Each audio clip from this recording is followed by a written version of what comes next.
Hello. How's it going? What's up, everyone?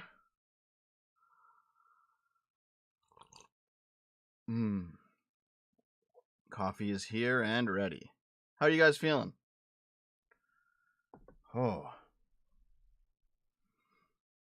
Hold on. I'm very quiet, aren't I? Did something change? Do I sound too quiet to you guys? Can I adjust this somehow? Like, the levels are already maxed out. I'm good. Well, okay then. I guess I'm not that quiet.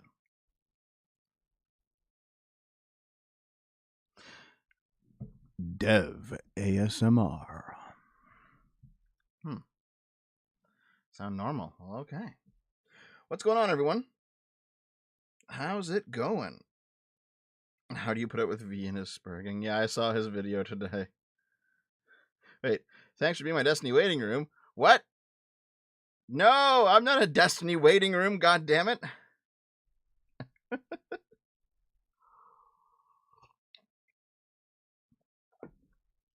Oh man, what's going on, everyone? So, I'm just stretching. Oh yeah. Working on new videos. Stuff is happening. Slowly but surely.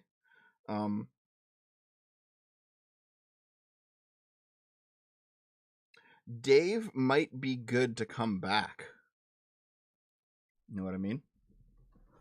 It's been some time. Review Tech USA became available. What the fuck? Did it really? I'm looking for a new channel name. Yeah, so I have changed my channel name to Dev Shortfire Otaku, yeah. Because I am going to slowly go through a rebrand over the next few months. But Dave says that he's probably good to come back to doing the game streams again, so we'll get those going again. He deleted his channel, did he? Fuck. Review Tech USA deleted his fucking channel. Why?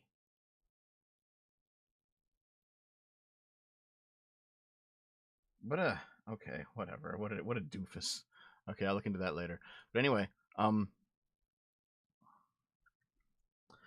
the situation with him and Dom? Still bad. Still bad. It's that is not improving. I mean, very slowly improving maybe, but like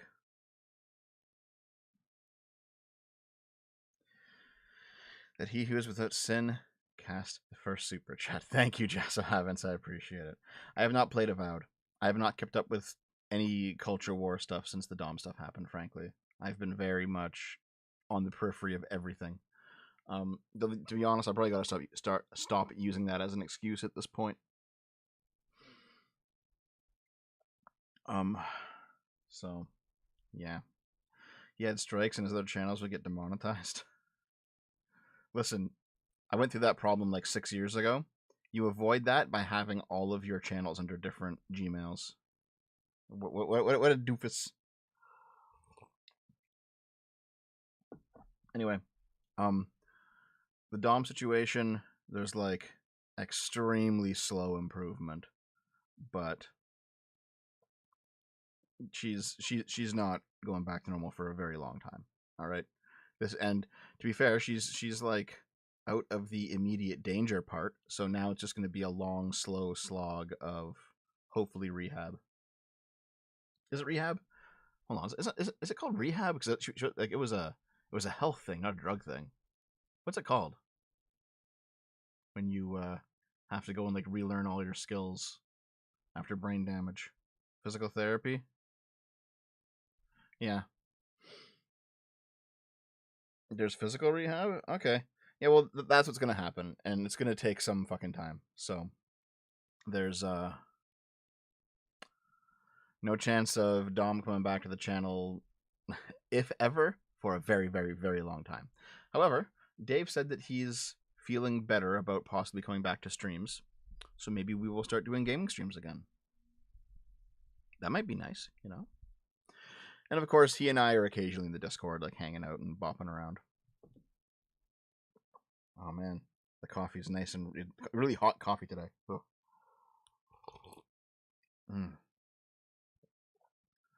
Oh man, that's good.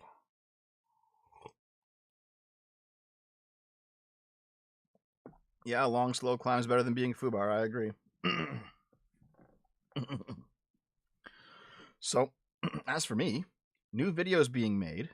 In fact, you know what? I need to go and make sure that I have fucking...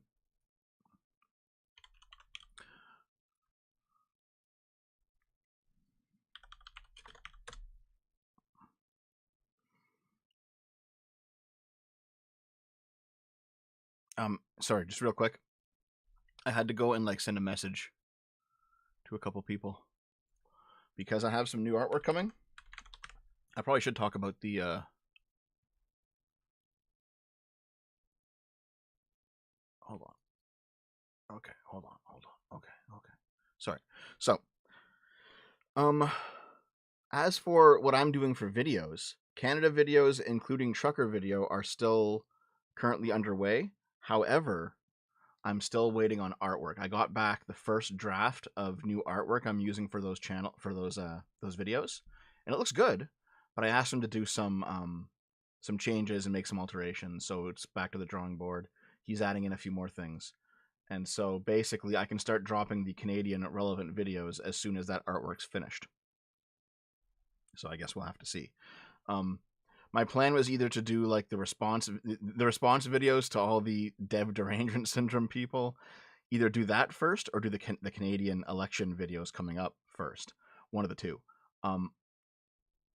And I decided ultimately to go with the Canadian videos first, including the trucker video, because the artwork had come in. But now I'm getting some changes done to the artwork. So who knows what I'll do first? Yeah. I guess we'll see. Zontar, $5. Had 5 guys DM me wellness checks. Come on, guys. It was just a rejection. Them laughing was the worst part, and she isn't even involved. What are you talking about, Zontar? What the fuck? What's all this? Corona Soul. Hello, everyone. Hope you're doing well. I'm well hydrated myself.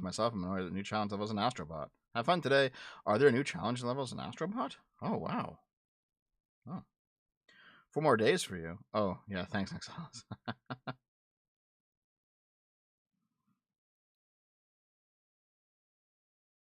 I asked Rima out on the Archcast and they were being cruel to... Oh, that sucks. I assume she said no? Rip. Yeah, because Zontar and Rima live in the same location, right? She said, what the fuck? Okay, listen. Here. Tip 1. Meet the girl in real life before asking her out like a random person on the internet. Okay. The worst she can say is no, and then like the entire Archcast. Oh, no, that sucks. Trigger video artwork better be a rendition of you in sort of Mad Max Road Warrior getup. No, it's not going to be that, Jassa, but thank you. Good morning, Fat. Do you have a reading list? Look in the Canada vids. Reading list, man. Jonathan Haidt, The Righteous Mind, is definitely on there. Daniel Kahneman, Thinking Fast and Slow, definitely on there. Like, you should learn psychology before talking about... You should learn psychology before going into, like, politics or philosophy or policy. Psychology is the basis for a lot of it. Hold on.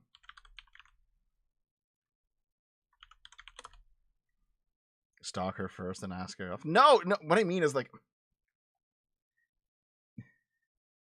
Shooting your shot, especially through a super chat, is kind of wild to me, bro. But okay.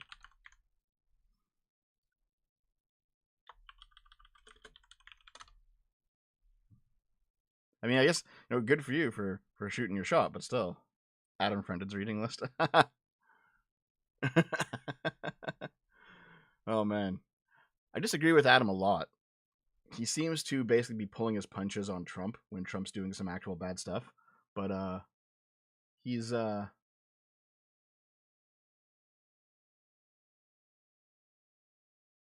like a rational guy. I just disagree with him on this. Dev, when is Naomi stroking you smelly stuff? What the fuck? What the fuck, dude? Hey, Dev, will you go out with me? Sure, Stug. Hold on.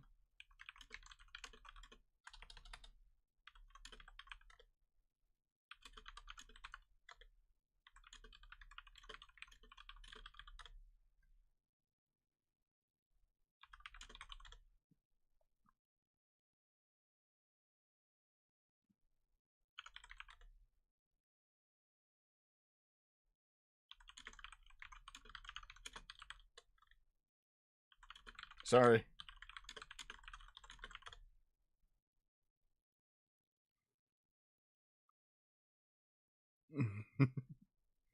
Sorry.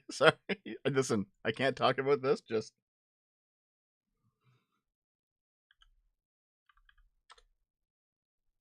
sorry. Here, I'll return in just a moment.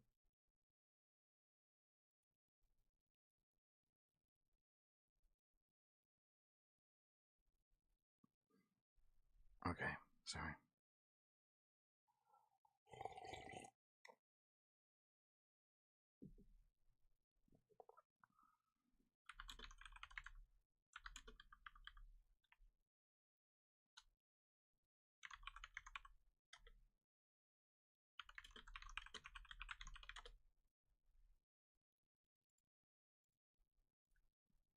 Okay. The dynamic of Adam getting increasingly more pro-Trump and Supreme East with more Trump makes the show entertaining. Yeah, but do you think they'll split up though? Do you think that'll be a problem, Tidge?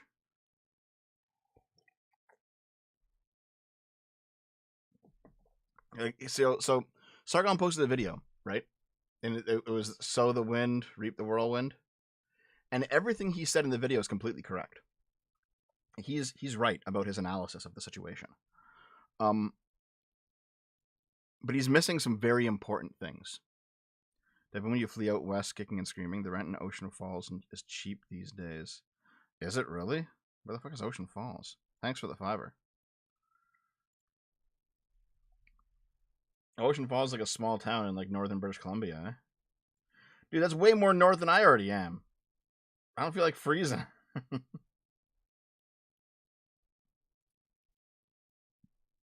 People never seem like they're going to split up until they do. Hassan and Ethan, you and Scrump. Yeah, I know what you mean. I think Sammy checked such as TDS. God. Pro thump, like pro clap or something. Okay. Here. Hold on. I gotta try to keep my head on straight. I've currently got 1,000 different things happening. Okay. So Sargon made a video. The video's contents were correct, but he missed some important things that should have probably been in the video. But I don't know if he doesn't know or he doesn't care or whatever. In Sargon's video, he basically said that the reason the right wing has come around to not giving a shit about the left wing's concerns and is simply dismantling everything they have built is because the left wing has consistently refused to negotiate with the right. The left simply called them fascist and Nazis and deplatformed them, didn't debate them, didn't do anything, did not like the proper way things should have gone is that the Republicans would say, listen, we want the border closed. And the Democrats would say, okay, that's fine. We'll close the border, but in exchange, you're going to pay for a healthcare service for citizens, right? And they can each get something of what they want. And not everyone's going to be completely happy, but that's what making a deal is. That is what negotiation is, right? And Sargon said the reason that everything is happening is because the left has consistently refused to negotiate with the right.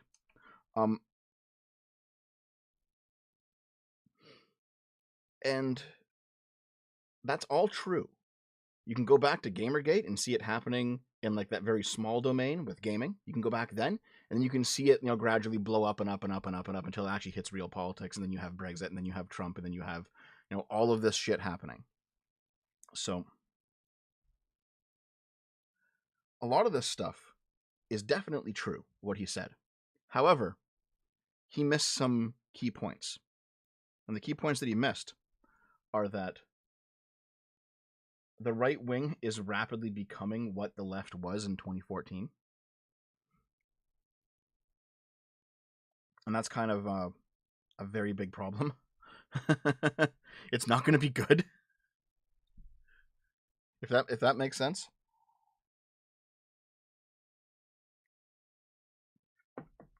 Because now we have the same thing. We have people who are refusing to debate. All right, absolutely refusing to debate.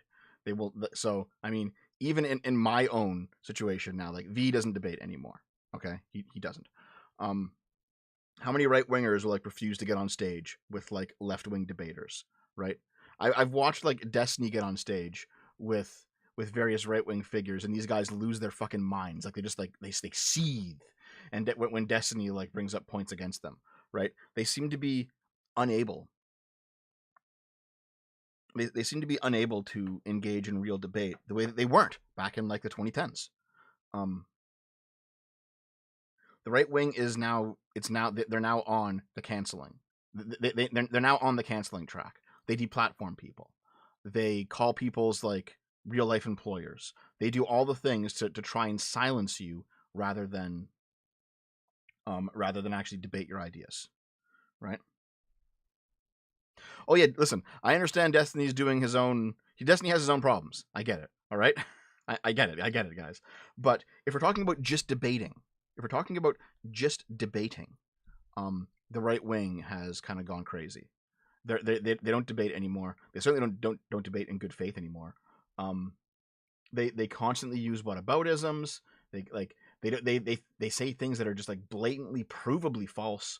And yeah, they do the canceling, they do the deplatforming, they do doxing, social shaming. They've adopted all of the toolkit of the left, all of them.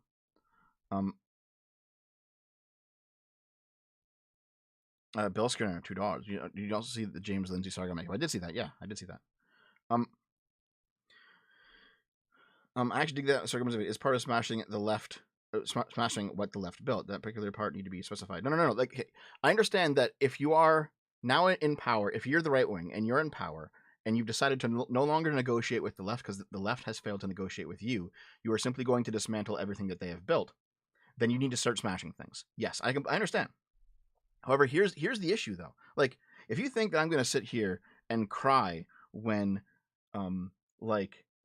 when companies are no longer forced to have boring as fuck DEI seminars where workers have to sit there and be lectured at by some fucking blue hair. Now, I don't give a shit about that. I do not give a fuck about that.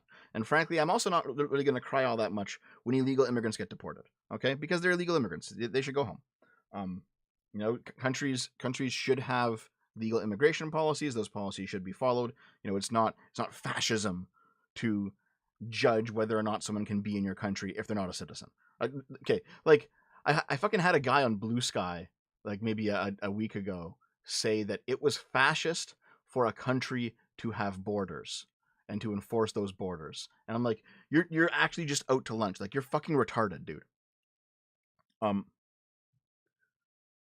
So like, I'm not sitting here crying over what Trump is doing in this regard, okay? However,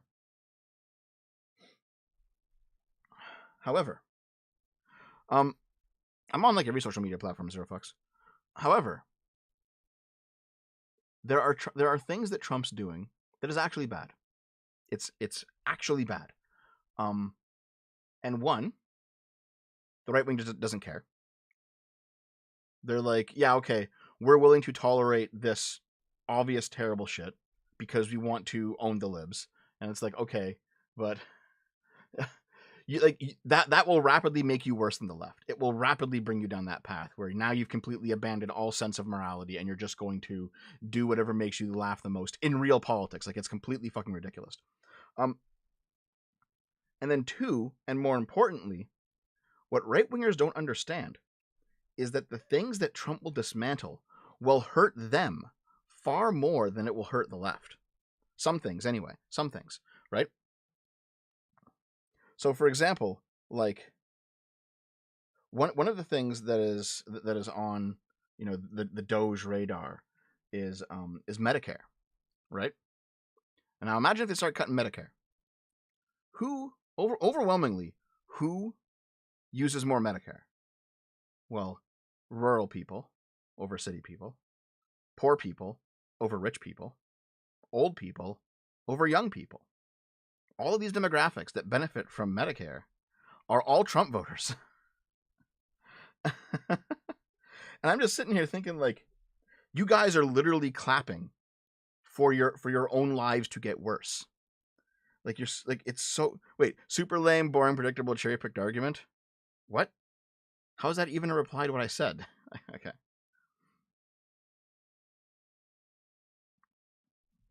So Raffle, I just owned the chuds. When did I even say chud? What the fuck? What the fuck, dude? Are you even like in this universe? Let me read your super chats. Thank you very much. 100 kronors. Thank you, Lagnad. Hot take. A lot of people use Trump as a vessel for retribution. It's not about policies, it is vengeance they want. No, I understand that, right? I understand spite. However, I also understand what comes after spite. All right? You know the comic where the guy's like, I want change. And he like smashes his house and he's sitting in the rubble and he's like, oh, shit, dude. Like, that's what the right wing's going to be. Things will get worse. All right? Okay, listen. Here. The real, okay. Oh my God. Did you guys see? There was a guy from Doge, and he was like given a press conference, and he said that if we decide to pay out $5,000 in Doge checks from all the money that we've saved from pulling apart USAID, and just give people $5,000 checks, $5,000 checks, he said that it won't cause inflation. And I'm like, are you fucking retarded? Like what the fuck are you? Do you not understand how anything works? How anything works? All right. Like Biden cut $2,000 checks, and that caused like Biden inflation, dude. You're gonna sit here and say that $5,000 checks from the fucking government, like it's so. And you know what? Trump fans are just like, they're lapping it up. They're clapping. They're like, yeah, dude. Oh, $5,000 from the government. Oh, it's like, did you not just complain about government spending? The left's pretty evil, and at times, and we all know when those times are. You've watched a bunch of my videos. You've seen me point it out. But the left is evil and sometimes smart. The right is evil and stupid. And it's like, well, shit, dude. What the fuck?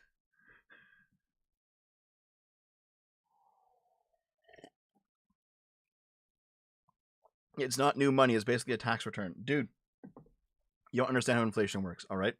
Inflation is the increase of prices, all right?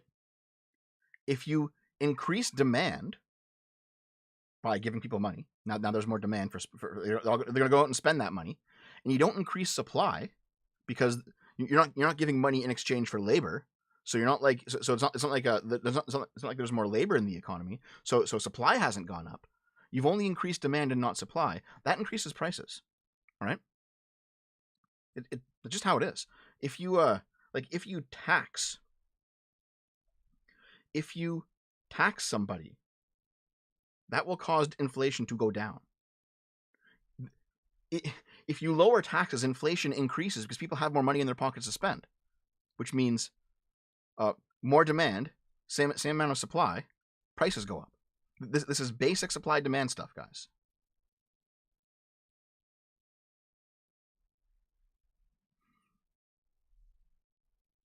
Illegal immigrants should be deported, except me because I'm a special. Nice, lives in Deswalls. Afternoon, Dev. There's an election in Germany today, and Musk and Vance's big product boost the AfD seems to have been ineffectual. Any comments? Not really. Other than that, one, I'm not surprised. Other countries don't like being told what to do. And two, if this were Soros influencing elections, the right wing would have a shit fit. Or like the right wing like threw a fit when like Obama went around and like tried to like talk to other countries and like, what the fuck isn't your? But now that Musk and Vance are doing it, not a single peep from the right. Yeah, okay, all right. Hold on a second. Give me a moment. As fellow Lee, fully support him deporting scum, but anyone who believes any annex offered from him is an idiot. We'd be Northern Puerto Rico. Yeah, exactly, Sean. Exactly. Yeah, exactly, dude.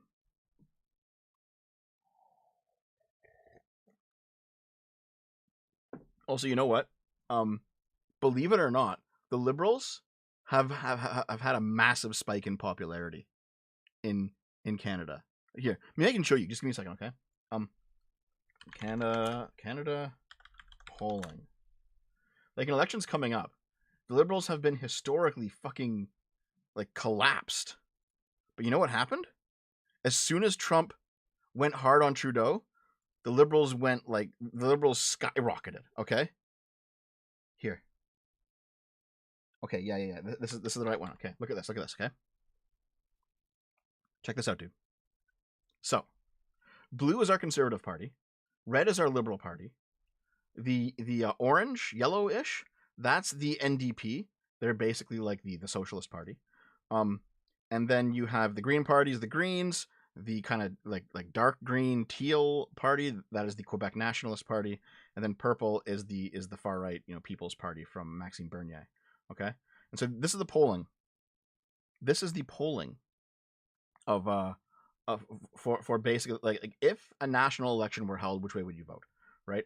And so Trudeau has been pretty unpopular. Trudeau was elected last in 2021, and he was just more popular than the Conservatives by a bit. The Conservatives dipped.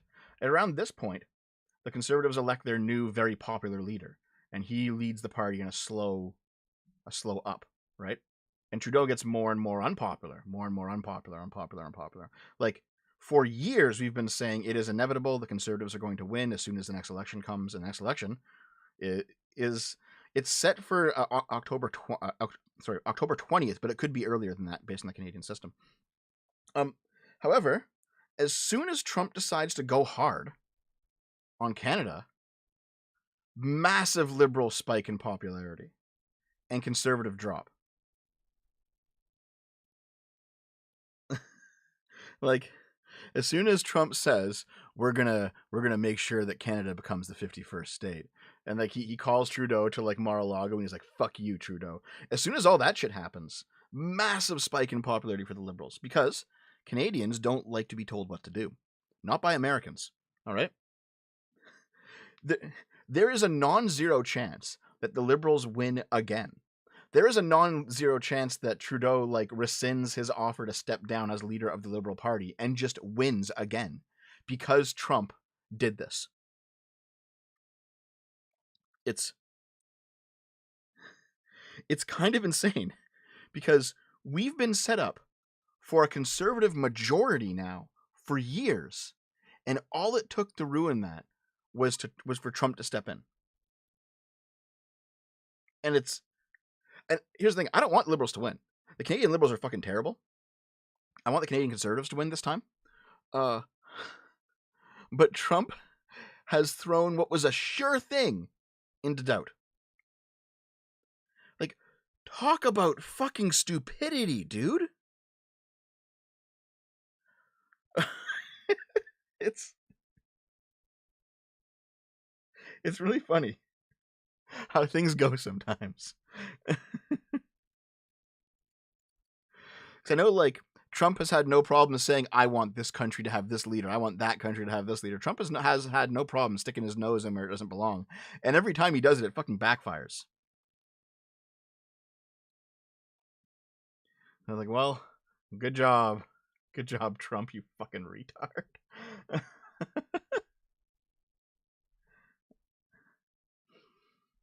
Oh, is Metal Commander? That's right. Metal Commander's on today, yeah? Schnitzel? Yeah, he's cool.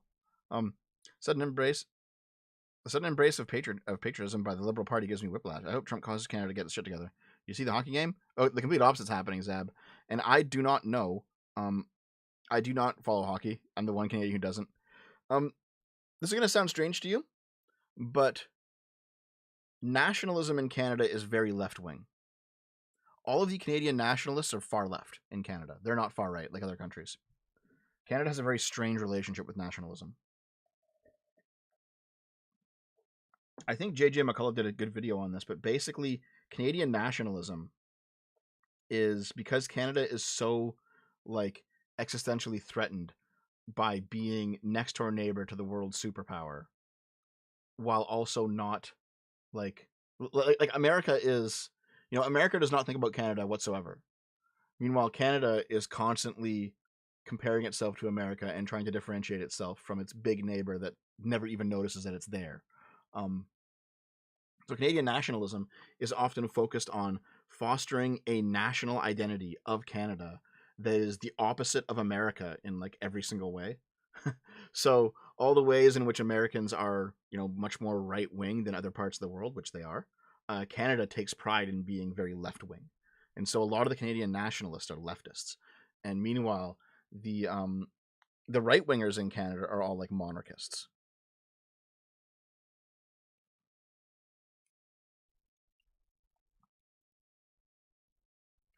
Let me see. Let me grab these other super chats, guys. $10 from Festiva. Thank you very much, dude.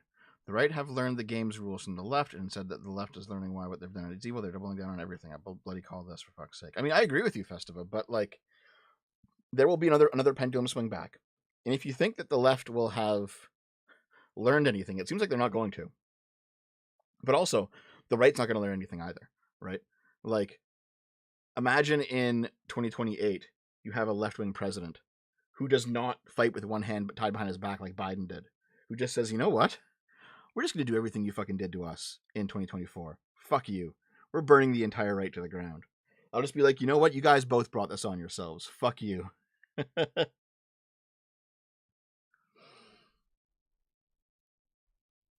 then $10 from Megaleg. Thank you very much. If your nation votes another liberal based off Trump, now honestly, I must view your nation as remarkably stupid. Listen, Canada will, on principle, do the opposite of what America tells it to do if America just forces it, right? Now, if you make a deal with Canada, Canadians are very polite and happy to do it. However, if like Trump marches in and says, no, you will do this, Canadians will always do the opposite. It's as simple as that. Whether that's smart or dumb, it's probably pretty dumb, but that's just how it's going to be. Tara Shavenko, $5. Trump has a bad habit of stirring enthusiasm for people he insults recently. Yeah, that's true. That's true.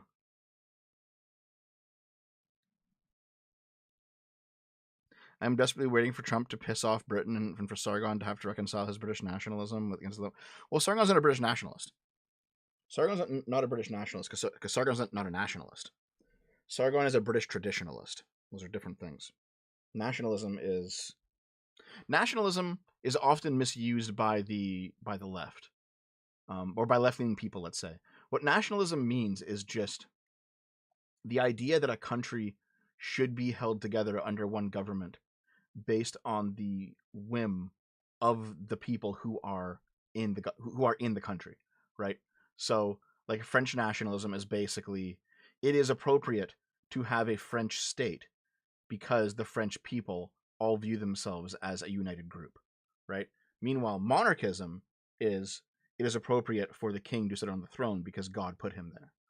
And so when you talk about nationalism in a kingdom like the UK, like nationalism and monarchism are completely opposing forces.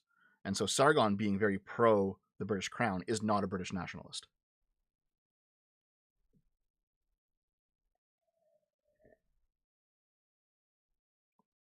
$5 from Colonel Soul. Thank you. What you're saying is Canada is the petty child proudly displaying their satanic Bible to America's preacher father. Yeah, in some ways, definitely, for sure. Have you seen Hassan be on the Trash Taste podcast? No, I haven't. I'll look that up after the stream, man. Thank you. Let me just grab that. And someone's on the Trash Taste podcast, and the comments are freaking out. Okay. Check it out later, man. Thank you. Appreciate it. Thoughts on U.S. and Canada having a free trade, travel, work, and live agreement at some point in the future, so like what the EU has? I wouldn't mind it, to be honest. I had a friend tell me you called Trump a fascist. No, I didn't call Trump a fascist. I called Trump a dictator, which I think he wants to be, but not a fascist. No. Fascism is a specific type of like it's an ideology. You know, you are simply being a dictator does not make you a fascist. Simply wanting the state to exist does not make you a fascist or a communist. Simply wanting the government to do stuff does not make you a socialist. You know, people expand these labels out way too fucking much.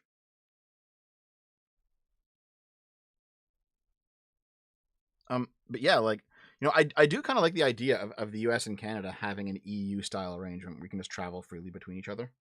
I wouldn't mind that. I wouldn't fucking live in Canada, I don't think.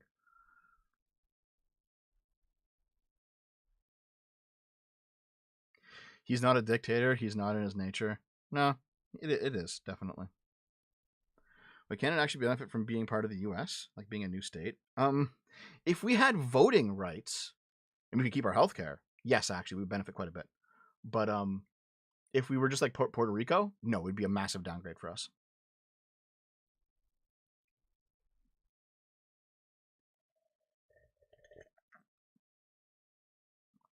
Is there a name for the ideology that underpins Trump? I mean, kind of, but it's kind of obscure.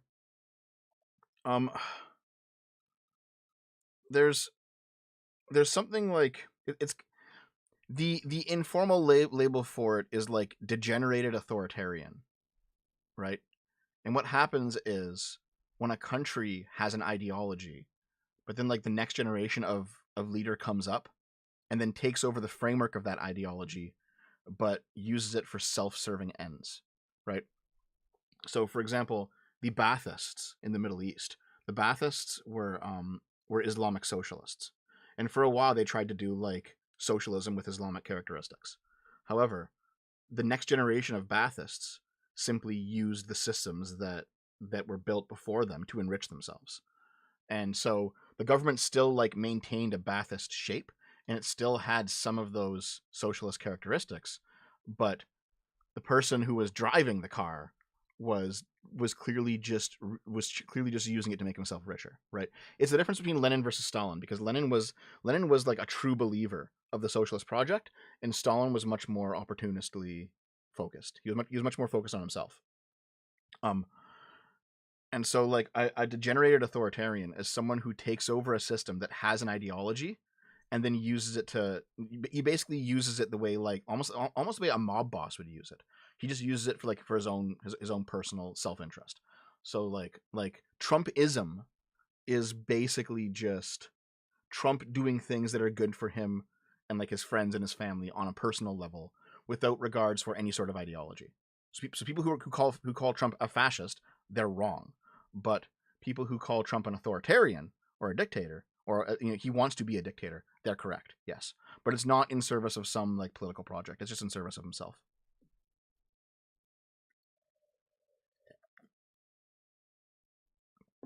£5, €5. Sorry, watched a few anti-dev videos today. Most arguments against you as a person are blown out of proportion and just bluntly insulting, no substance. I know, I understand. I've seen them. Thank you very much, though. Thank you for the support. Also, I hate Made. I'm gonna fucking do another video on Maze. It's so fucking terrible. Megalag, $20. Thanks very much, dude. Nationalism is very much a liberal ideal. For example, on April 3rd, 1849, the Frankfurt Parliament offered Frederick Wilhelm IV the imperial crown of Germany. He declined, saying, "I don't want a crown from the gutter." I mean, I get the point, but like Napoleon's famous quote of "I picked up the crown of France with my sword," it worked out for him in the short term. If the left isn't learning its lesson, what should the right be doing instead? See, if we're talking about like what should the right be doing for the right's sake, pretty much what they're doing right now. They should be a bit more discerning with what they're cutting, because like you guys all saw those reports, right? Where like Trump cut a bunch of people from like the FAA that were actually very important. Trump cut a bunch of people that were working on the bird flu outbreak in the poultry farming system, and they ended up being very important. And now the government is like scrambling desperately to try to get them back. Trump cut some people who were doing like nuclear safety stuff that was desperately important. Like Trump has come through, and he has not like he has not acted like the shrewd businessman he marketed himself as, where he's going to go over and see where the waste is and cut it. No, he's gone through and just like nuked everything, both the good and the bad. So, like if the for not just the sake of the left or the sake of everyone, but for the right's own sake, he should be a lot more careful than what he's currently being, because I think the right wingers are going to suffer from this a lot.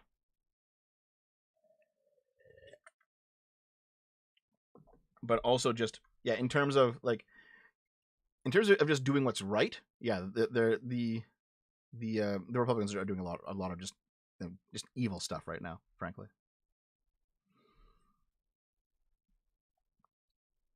Ben, isn't it populism? Populism is basically the opposite of elitism, right? And elitism and populism are both good and bad, depending on what you're talking about. There's definitely bad populism and good elitism. The Goodman, thank you. 2 questions, all right. Who made the idea of crossing the street carrying a brick in Canada? I've never heard of that before, ever. Also, is there a way to veto a petition against the government? In Canada, do you mean? Yes, but like I don't know exactly what you're talking about. Like, what exactly do you mean?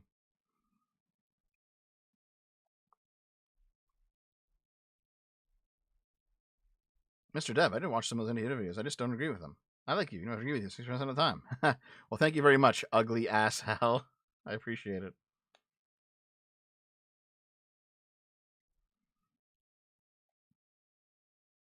Well, no, Trump is a populist, but populism is not like a system of government. It's just a way that you approach institutions, right? Because you have like you have what people desire, what the institutions can do. Those are two different things. They're often actually opposing each other, and sometimes the populists are correct, sometimes they're not, right? Like when the government says you have free speech rights and it's in your First Amendment, and then someone goes out and says something that's very unpopular, even though the majority of society wants that person censored, the government, the proper role of government, is to step in and protect his free speech rights and say, no. Even if the majority of people want him censored, he has this right as laid out by the Constitution. So you have what the population wants and what the government does, and they're not in alignment. And in fact, the government's correct in this case. And so it's the difference between what average people want and what government wants. And sometimes those things are not in alignment, and sometimes the people are correct, and sometimes the government's correct. It really just depends on what we're talking about. There's foam bricks to cross the street going into Granville Island in Vancouver.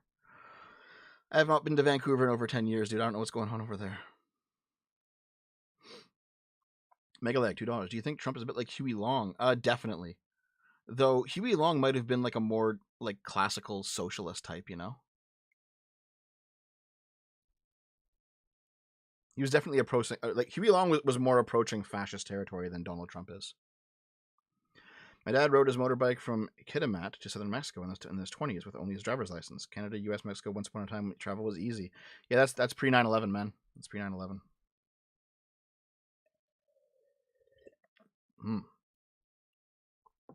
Coffee flowing. It's great. Oh, it's almost cold now. It was really warm at the start. We've been jibber jabbing for 45 minutes. It was really warm.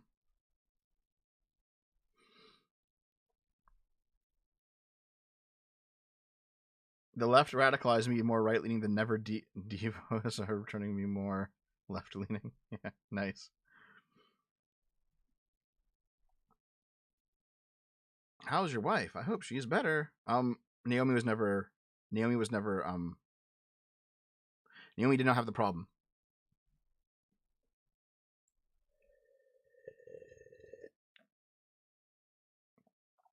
But I appreciate it.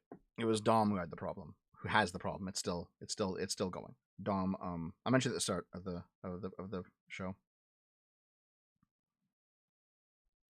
But still, Dom's a good friend, and she's been on the channel before, and she's also she's the girlfriend of my best friend, whom I've known since I was 5 years old, and who is my channel editor.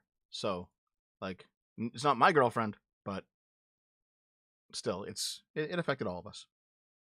$20 from Terrace. You probably missed it last week, but at CPAC they put what they just claimed was an Iranian drone on display to show how brutal Iran is, but it was actually a Russian drone shot down in Ukraine with Russian text painted over. Oh, that's funny.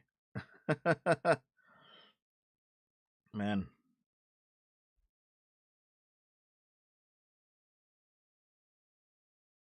So, I have been thinking about Ukraine a bit because clearly, clearly Trump is pulling out of Ukraine, right? He's not going to help anymore. I know, and also, by the way, I know that that's popular in the United States. That like right-wing Americans do not want to spend more money in Ukraine. Okay, I mean, I disagree. But that's that's what you voted for. That's your right. So here's the issue, right? Trump is still acting like Ukraine and Europe will do what America wants, right? It's like, oh, they're going to listen to us. They're our vassals. They're going to do whatever we say. However, Trump is dismantling all of the mechanisms by which America holds influence over Europe. U.S. aid is going, right? No more aid money to the rest of the world, including Europe.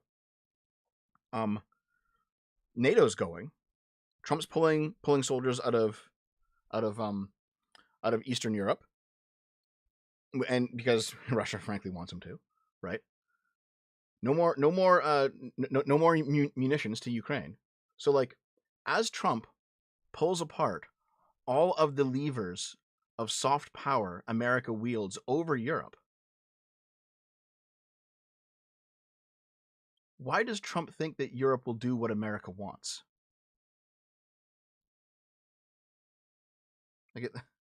No, what America wants is for Europe to fuck off. Yeah, but no, that's not actually what's happening. That's not what's happening though. Like, Trump is saying, okay, now that I've dismantled all of my leverage over Europe, I'm going to come in and negotiate a peace with Russia, and we expect Europe to abide by it. And Europe's going to be like, why would we? Fuck you. Fuck you, dude. Like, it's so stupid. Like, Trump is actively making America's position weaker, and then still saying they'll listen to us, though. They're not going to listen. No, they're not going to fucking listen to it. No, it's not going to happen. Festivus says, it's simple. If Europe does not abide by it, we don't defend them. You're already not going to defend them. Like, listen, if Russia invades, like, Poland today, do you think America is going to defend Poland? The answer to that is no. No, he is not. It's not going to fucking happen. No, I don't think he will.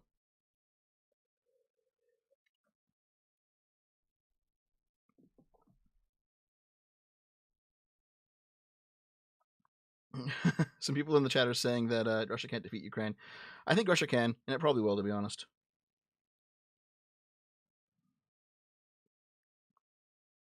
Okay. They're bound by NATO. Yeah, but... Okay. Do you think Trump... Okay, here. So Poland's invaded. The Poland government triggers Article 5. I can see the entirety of Europe, frankly, including the UK, even though they're not part of the EU, jumping to Poland's defense. All right? There will be a united Europe response. Canada would probably get involved too, for sure.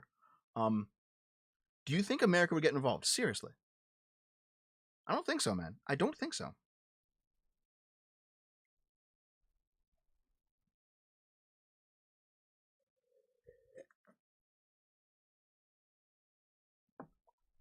No, I seriously don't think so, guys. I do not agree that you'd be dragged into it.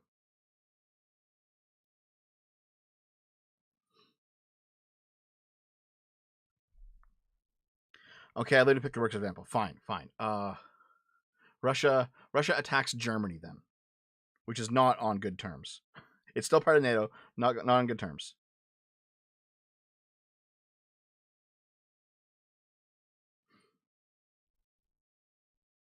No, I don't. I really don't think so. I don't think so. Oh, here. Let me put it this way. Maybe America will be forced by some mechanism that I don't know to respond, but Trump will resist it. Trump will absolutely resist it. Yeah.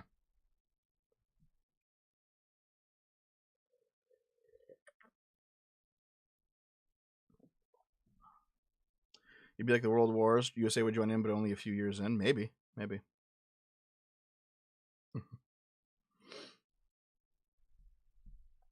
Oh no, I know America's going back to its isolationist roots now. That's true. However, it will be bad not only for the world, but bad for America. And Americans don't know how bad it's going to be for them, and they're kind of delusional to think it's going to be good.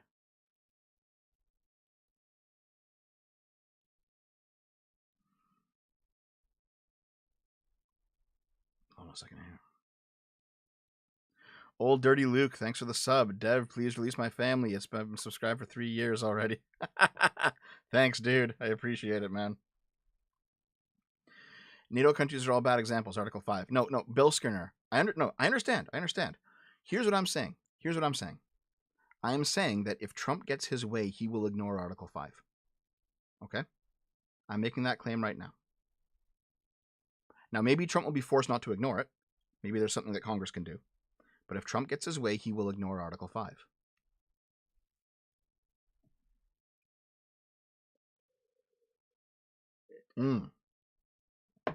Coffee, done. Well, like I said, Bill Skinner, like I said, maybe there's some other mechanism that I don't know about.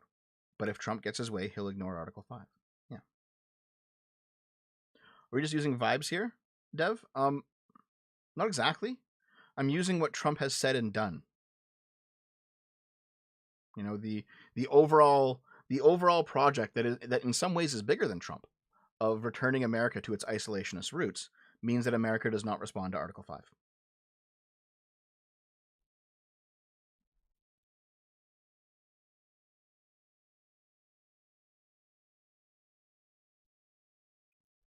So the U.S. should be paying for everything, and the EU should never do nothing, and D1 has the right.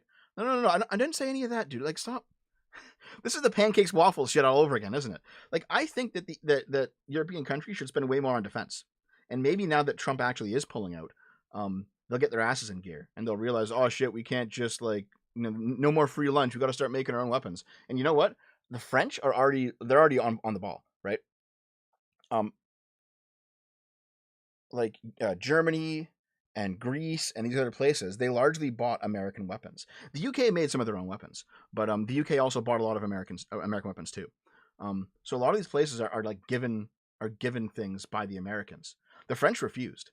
The French outright refused any American weapons, and they built up their own military their own military capabilities. The French make all their own guns, all their own tanks, all their own rockets. They're like, the French actually have the capability of just making weapons and not just buying them from the States. So I have a feeling that, one, other countries are going to look at the French and be like, we got to be more like them. And two, the French will probably start pulling more weight in terms of Europe's defense. And frankly, the French seem to be happy to do it. Like, I think Macron recently said that if Ukraine falls, the entirety of Europe will fall, and he's not going to let that happen. It's like, shit. That's more backbone than I hear from Trump, even though Macron's kind of a fucking weirdo.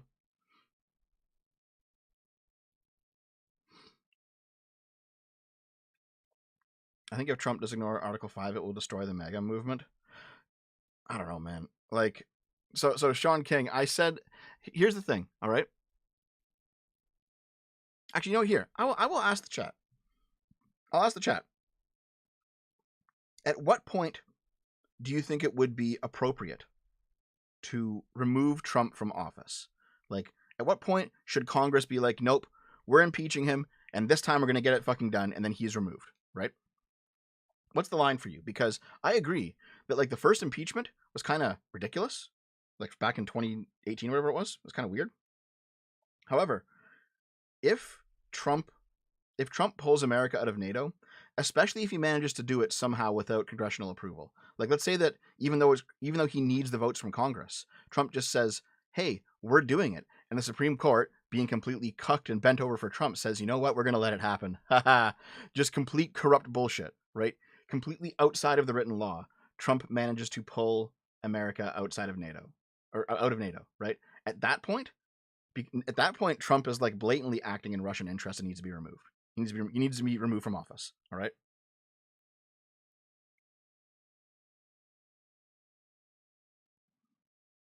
When he gets caught doing anything expressly illegal outside of his constitutional power, well, see, that's why I was pro the second attempt to impeach him, because he did that in 2020. Let's see. $5 from Festiva. Only way Trump agrees is if we will come to save you, but we will own you once we bail you out. Yet again, you want Europe to join the United States?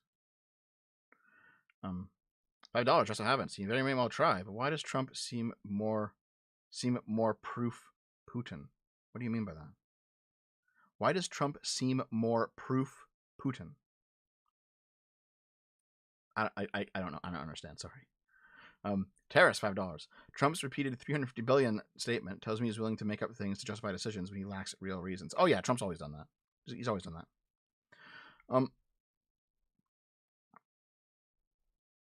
It sounds like at the beginning of another Trump would never do that to, yeah, he did it and it's based cycle. Yeah. Like the Trump tariffs thing taught me that it wasn't just memes. Like, maybe it was just memes in the first in his first term. Or just trolling, you know, we do a little trolling. At this point, though, the memes are becoming things he's actually doing. So I'm just like, nope, Nope. I'm not taking that as an excuse anymore. Velazari, $10. Trump ignores the Budapest Memorandum. He will ignore the Article 5. Russia will have manufactured some causes belli if they have corruption, biolabs, and Nazis in Parliament too. Magatards will gladly wallow it. Yeah, I think so too, unfortunately.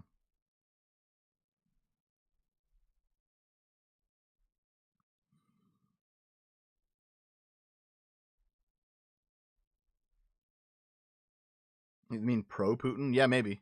Oh, it was pro? Okay. Let me read it again real quick. Why does Trump seem more pro-Putin? This is just me speculating, okay? I have no evidence. This is just vibes this is the dev vibes. I think Trump has melted his brain with too much social media use. Seriously. I think he is way different than he was in 2016. And some of it's going to be age, but it's not just age. I think Trump has actually brain broken himself. He's been mind raped, basically. Because when you see him in 2015 and 2016, during the primaries, he's sharp, he's funny, he's on the ball, he knows exactly what to say. And then you see him talking in 2020 after he lost the election, and he's talking to his DOJ, his DOJ is telling him, "Listen, dude, there's no evidence that the election was rigged." And Trump says to those guys, "You need to be on the internet more. You got to be following what I see on the internet." I'm like, dude, you live in your own fucking reality, man. I think Trump is actually just brain raped.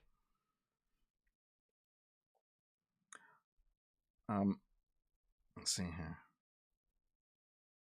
I'll watch later. Here's $2. Keep making vids. Thank you very much, Alexander. I appreciate it. Russia's been pretty much supposed to be like World War II incompetent, like World War II Italy incompetent. Yeah, in a ways, for sure. Bellskin, $20. Ukraine isn't a NATO nation. I don't like us leaving Ukraine, but using it as a basis for America leaving NATO is poor logic. NATO is America. It is how we power project. It has no other reason to exist. Article 5 works. Listen, Bill Skinner, I agree with you. I agree with you. However, I think Trump will dismantle it. I do not think the Republicans want to be able to project that power anymore. I don't think the Republicans care about NATO anymore. MAGA doesn't. Tidge, this is a news politics channel. What do you think we're going to talk about?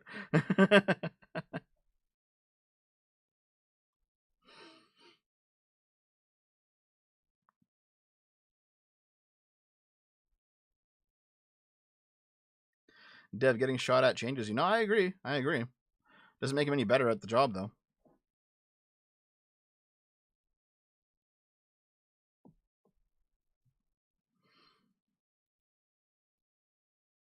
Do you think the Democrats will define what a woman? No, they won't. Nah. Actually, you know what's funny is the whole what a woman thing has basically been the stonewall against the left. The left always just twists themselves into pretzels, looking like fucking retards trying to answer the question, what is a woman? And it's you guys are stupid. You shouldn't have fallen for this.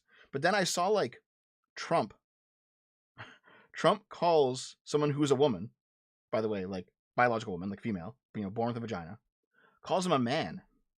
And I'm now we're switching into different territory now. Where people who are, let's say, biologically female, but they're lesbians or something. We're gonna start calling them men. It's you're making the same mistake.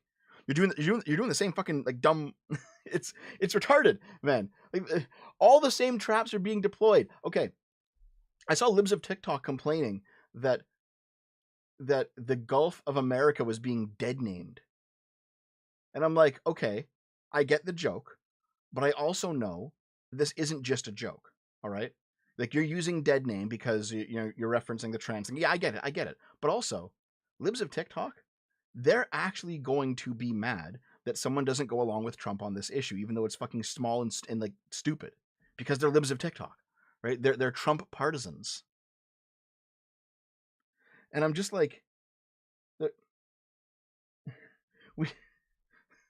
the right is becoming the right's adopting everything about the left that I hated.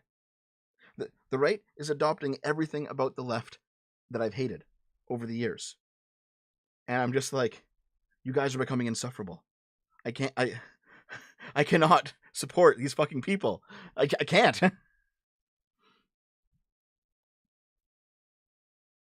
Oversized Trash Panda, $5. I didn't pay attention when Leftoids renamed Columbus Day, and I'm not going to pay attention when Rightoids renamed the Gulf of Mexico. Exactly, baby. Fuck that bullshit. Literally shaking over a troll. No, you don't understand. Okay. You don't get it, all right? I appreciate a good troll. I like people clutching their pearls and laughing. I like when you say something that you obviously don't mean to get a rise out of somebody. And they go, oh, I can't believe, oh. But MAGA has shifted away from just trolling, all right?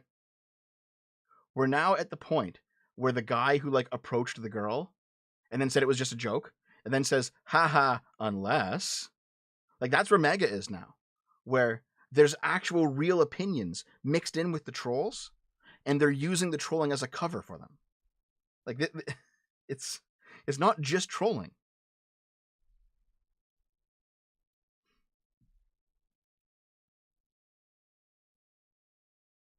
Cthulhu only swims left. All of Trump's top guys are 90s Democrats. What do you expect?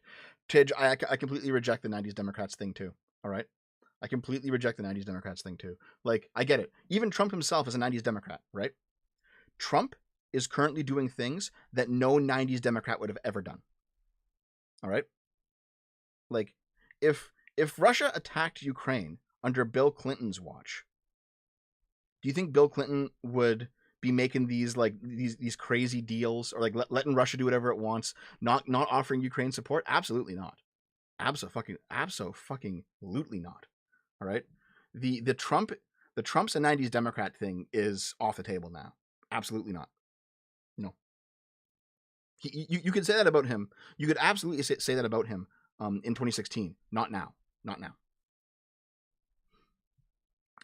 Adam Unfriended, thanks for the $10. Dev, your girlfriend Food Shop is back from streaming. When are you going to talk to the Act Man? Like you said, you would eventually. Right wing being left wing is suspected horseshoe theory. Yeah, I know what you mean, dude. I know what you mean about horseshoe theory. Yeah, I've talked to Food Shops. It's good that she's back. Food Shops has a real life job that requires her to keep her identity private.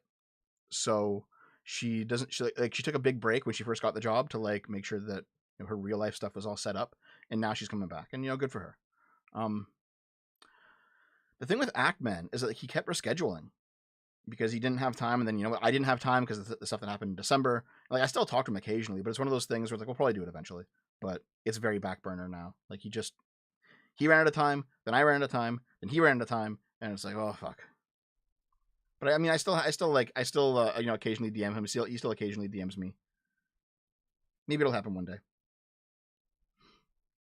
And so far as MAGA's limit online politics, I wonder if years of Twitter Euro is resenting us for our military presence is influencing isolationism. Yeah, probably is. Yes, it probably is.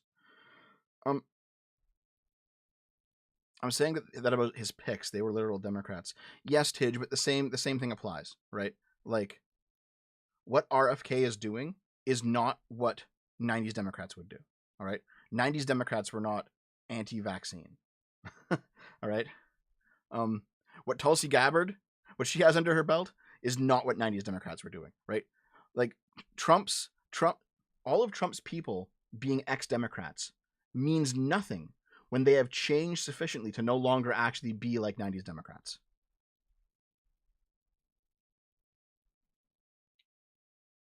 Yes, they literally were zero fucks, but they are not anymore. That's kind of the point here. They aren't anymore. Joseph Havens, $5. I'll be so disappointed if Trump inadvertently winds up helping Russia rebuild into some sort of legitimate powerhouse. I actually see your point, Dev. I recall reading last week that Russia has an extra 150,000 troops doing exercises in Belarus right now, which is exactly what they did before they invaded Ukraine. So maybe the northern front in Ukraine opens up again now that Trump's withdrawing. Maybe Putin goes somewhere else. Like who fucking knows?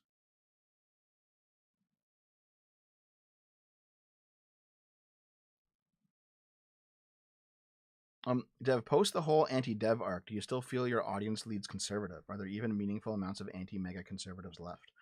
There are not meaningful amounts of anti-mega conservatives left. I have more centrist than I used to have in this community. I have more left-leaning people in this community now than I used to have. The people who are right-leaning who are here, a lot of them are actually just hate watchers. Not all of them, obviously. Not all of them,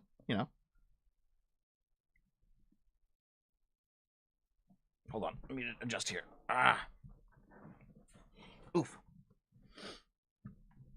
But no, I think like the people who are explicitly right wing, they don't come around anymore. They've definitely moved. They've definitely moved on. And it sucks. But I mean, that's how it is. You know, people like their echo chambers. To go back to the start, this is another one of those. This is another one of those things that the right has adopted from the left. Is that the left heavily demanded in the 2010s their echo spaces, their echo chambers, their safe spaces, right? They did not want to debate anyone on the right because they're platforming them and they're legitimizing them. You know, these ideas should not be debated. They should be punched. You know, you have to smash the fash. You know, all that bullshit. And now the right wing wants echo chambers, right? If you're a left winger or even a centrist who goes on to a right wing podcast, they boo and scream and they stop watching and they flip out. Like it's the same thing. It's the same thing. They want their echo chambers. Yeah, absolute conformity and punishment for those that don't comply happens. Oh, dude, the right wing's full of that right now. The right wing is so fucking full of that right now.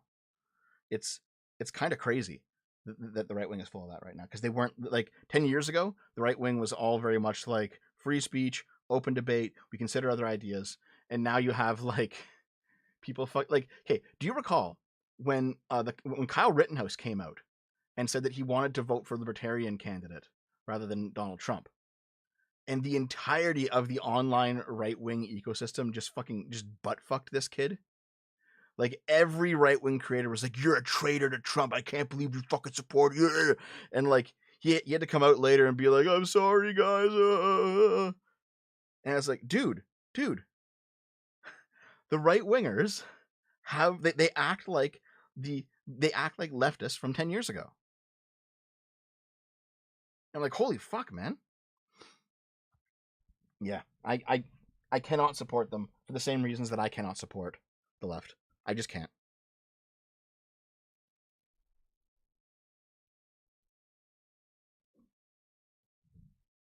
Every is a strong word here. Some prominent instead. Okay, let me put it here. Every prominent. Okay, I can't think of like a single right winger who was sticking up for Kyle Rittenhouse. You know,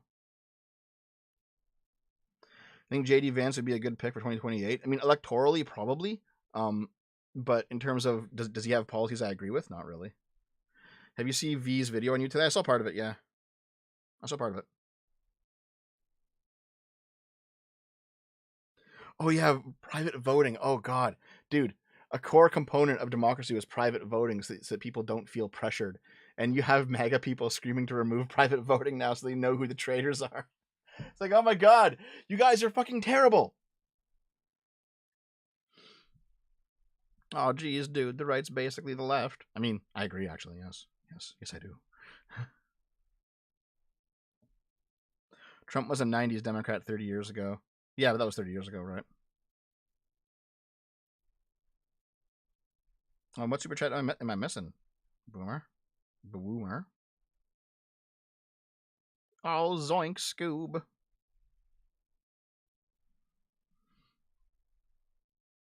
That's the joke.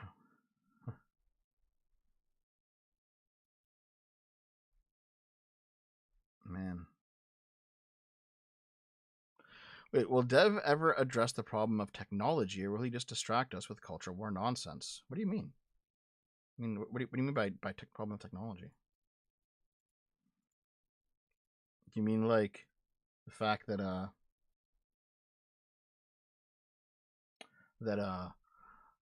automation and AI is coming for everyone's jobs?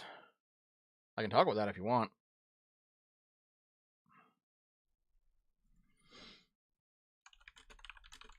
Oh, let me set another goal. Thanks for all the support today, guys. I do appreciate it quite a bit.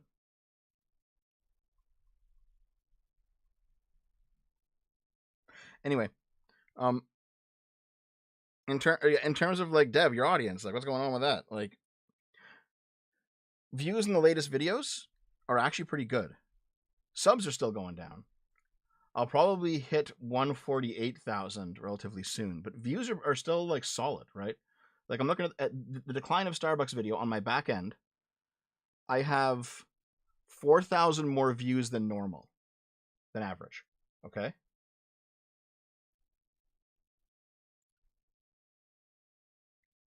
My racist against white people video is, let's see here.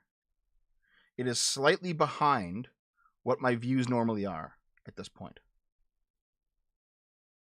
My airplane crash video views in that are pretty low. Elon Musk Nazi salute video views in that are average. Consent is not enough video views are above average by about like 20,000. Like my views and my revenue have hovered about the same as they were before the Trump assassination attempt. Like things are like my audience is definitely contracting. I mean, live viewers are still down. You know, I used to get like 1,000 on the weekly sip sometimes, not anymore. But like in terms of just how the channel is doing, it's things seem to be breaking even. I think I've plateaued. I think I've plateaued out. $4 from Noomer. Thank you very much. Since you weren't on the Archcast yesterday, you get the full tip, Dev. Thanks. I'm still waiting for that "What Fascists Get Right" video. Ooh, that's a spicy one. Gotta think about it.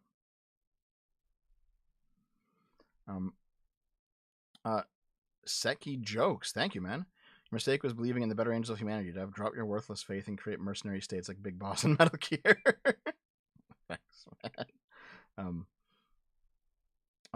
I'm unfriended. $5. Twitter. Dev is burning bridges. Soy cuck maple syrup in his veins. Canadian. Dev Giga Chad nods. Yes.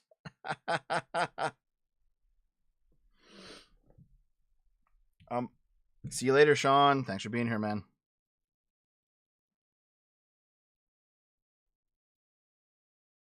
Subs have basically meant nothing since the October 2023 algorithm changes. Yeah, kind of. I think like having a higher sub channel still boosts your videos a little bit more. And definitely having subs actively leaving your channel will deboost your videos. I experienced that. But I think it doesn't matter that much. Dude, James Hurley is here. Dude, weren't you just like raging it out at me on Twitter like yesterday? Are you that guy? I think you are. Let's see. I gotta see if it is.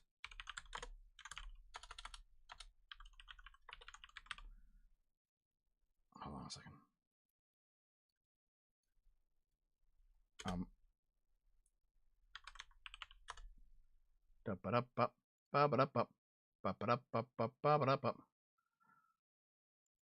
Yeah, James Hurley.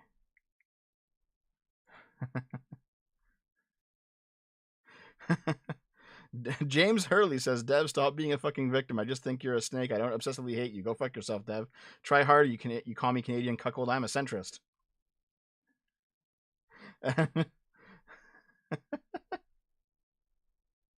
Dev, you chase troons, boy, man. Dev, you are a sick freak. Fuck off, Dev. You defended the FBI for limiting the Weaver family during Ruby Ridge.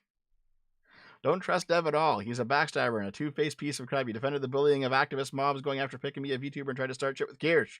Oh my god, all the things are coming out.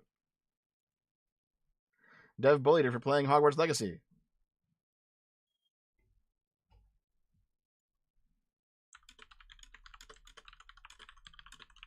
It's amazing. James, what are you doing? Dev flew both planes during 9/11. Every inaccurate talking point, they're all fucking there, dude. Also, I would debate Melanie Mack, but I know how that debate would go, though. She would make religious arguments that I don't care about because I'm not religious, and vice versa.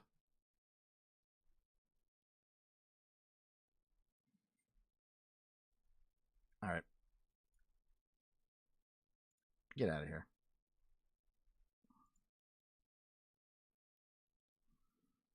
Dev doesn't always put the shopping cart back. Dude, okay. Forget about Melanie Mack or JF Trent. It was wild. It was wild to see. It was wild to see Razor Fist come out and go on like the woke right side of things. Like, what the fuck? I did not see that coming at all.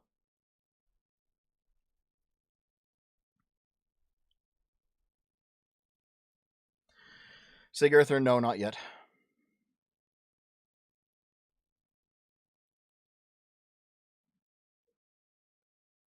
Dev called Disney a revolver. No. Okay, Razorfist came out, and he was like on the side of, you know, getting the big boobs out of video games for like religious reasons. I'm just like, what?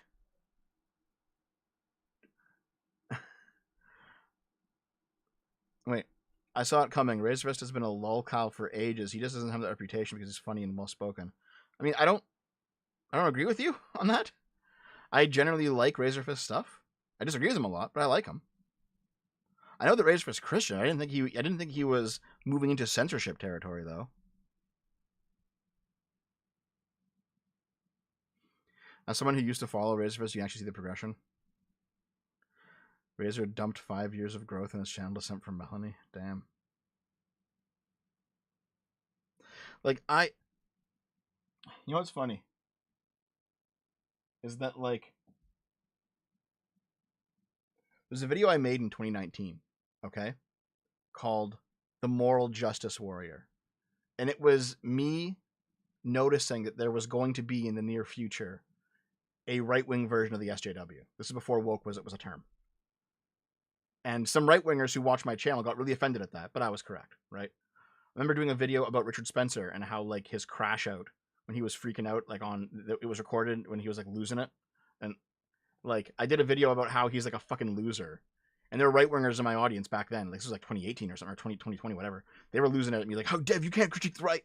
And, like, there was, I did a video, I did a video on the alt-right's Asian fetish, where you have, like alt-right guys or libertarian guys who end up with Asian wives, sometimes traps, right? And people were screaming, Dev, you can't critique us. And I'm just like, I wonder why so many people think that I'm right wing. Because I can go over like every year of my content and find critiques of the right in my content. All the way back to the start. Like, there was a trans person who pinged me on Twitter. And she was like, aren't you like a reactionary? And I was like, no. No? Well, didn't you hang out with Sargon? Yeah, but doesn't mean that I agree with him. Like, what? It's... Fuck, I don't know, man. You know, it's because you were anti-left. Yeah, maybe that's all it was. Like, I'm anti-right and I'm anti-left. So, fuck, dude.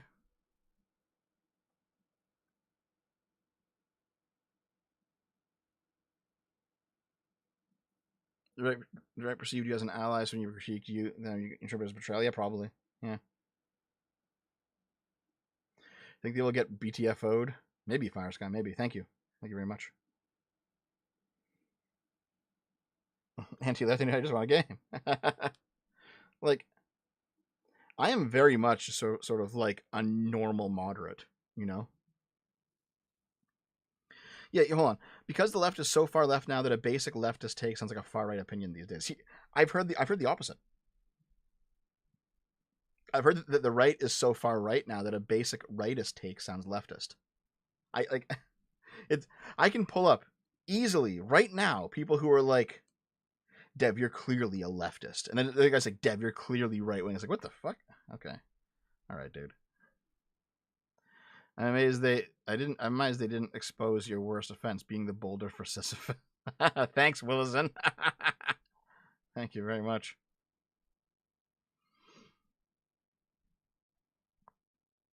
Oh yeah, Shockwave. Dude, go look at Academic Agent, right? He is fully on the Trump is a leftist train.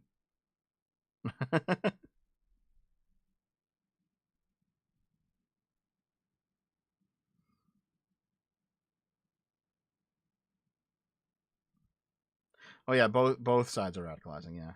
I've been called an SCW while owning a MAGA hat.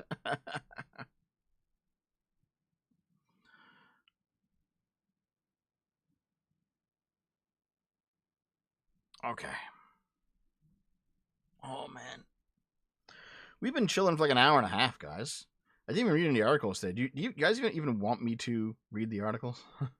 Explain Trump as a leftist? If you go very, very, very far right, you will find that people who, one, are not ethnonats, and you have like blacks for Trump and stuff. So Trump is not viewed as an ethnonat. Like he's viewed as like a product of like low class base American culture, and how it's all like mixed. So that's one way he's viewed as a leftist. The other way is that to be at all, one, interested in democracy, and two, interested in a republican government, like a republic, not a kingdom or a monarchy. Those things make Trump a leftist. I knew the right wing backstab was coming ever since Gamergate. Oh yeah, it came several times.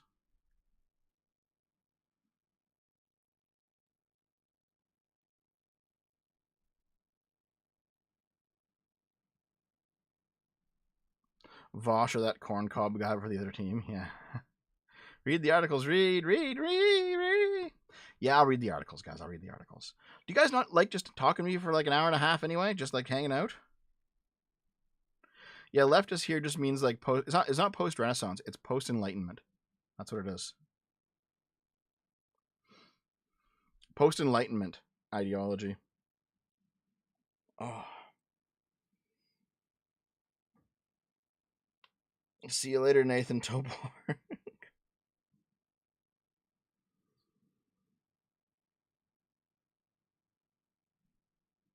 Oh man, I'm just the coffee's all done. So, well, no. Once I finally have to move again, I will probably do more regular streams. I've been talking about it for years, like since pre-COVID, that I would stream more often. Not video games, but streams like this more often. And just didn't have space in the old place. Don't have space in the current place. So, grumble, grumble, grumble, grumble, grumble.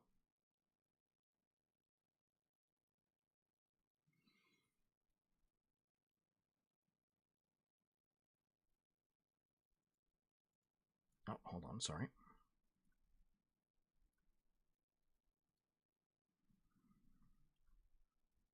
Hey, Megabet. I thought you were really close to moving. Left you on the way. I don't know how much of the situation I've even made public about the moving situation, but basically, where I'm currently living, the house could be sold, and we might have to move. However, the timeline on the house being sold is it's a very wide timeline. So, don't know. Don't know, man. Don't know. Hey, Ninja Ask, what's up, man? There are so many things that I want to do when I have enough space to do them, including more community stuff. Like right now, I'm basically sitting inside a fucking closet. Terrace, thanks for the $5. P.S. Trump just claimed victory for the party who won in the German election, despite everyone else in his orbit explicitly endorsing the party. Yeah, of course Trump would. Of course. But yes, that just means he's in the closet. No, basically what's happening is the place that I'm currently living in, if it gets sold, we have to move. And it might be sold. It could be sold in the next month. It could be sold in the next 6 months. I just don't know. Living here was always kind of temporary, you know? And so, because things have been so up in the air, I haven't like really set up like a long-term office here and like really put in the work of like renovating anything. I've just been like, you know what, we're only going to be here temporarily. It's kind of stressful not being totally secure in the place that you're living. Think about how hard living in the closet is. Thanks. Thanks, lives in Devil Walls. Okay, let's talk articles. I got a few. Scientists have developed a new method for the perfect boiled egg.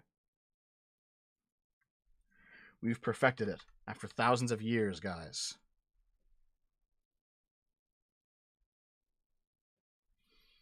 If you think you have your egg boiling technique down to a science, there is still a chance you haven't prepared the perfect boiled egg. Boiling an egg flawlessly is challenging because the albumen, or the egg white, and the yolk have different compositions, requiring them to be cooked at varying temperatures to achieve ideal taste and consistency. But now scientists say they've officially cracked the code with a technique known as periodic cooking.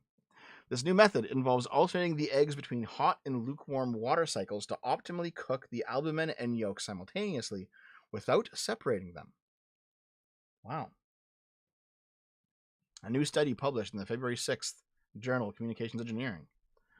Not only does periodic cooking produce the ideal texture and flavor for both the albumen and the yolk, but it also helps the egg retain the greatest amount of nutrients with proven health benefits, compared with other popular methods such as hard boiling or sous vide, whatever that is.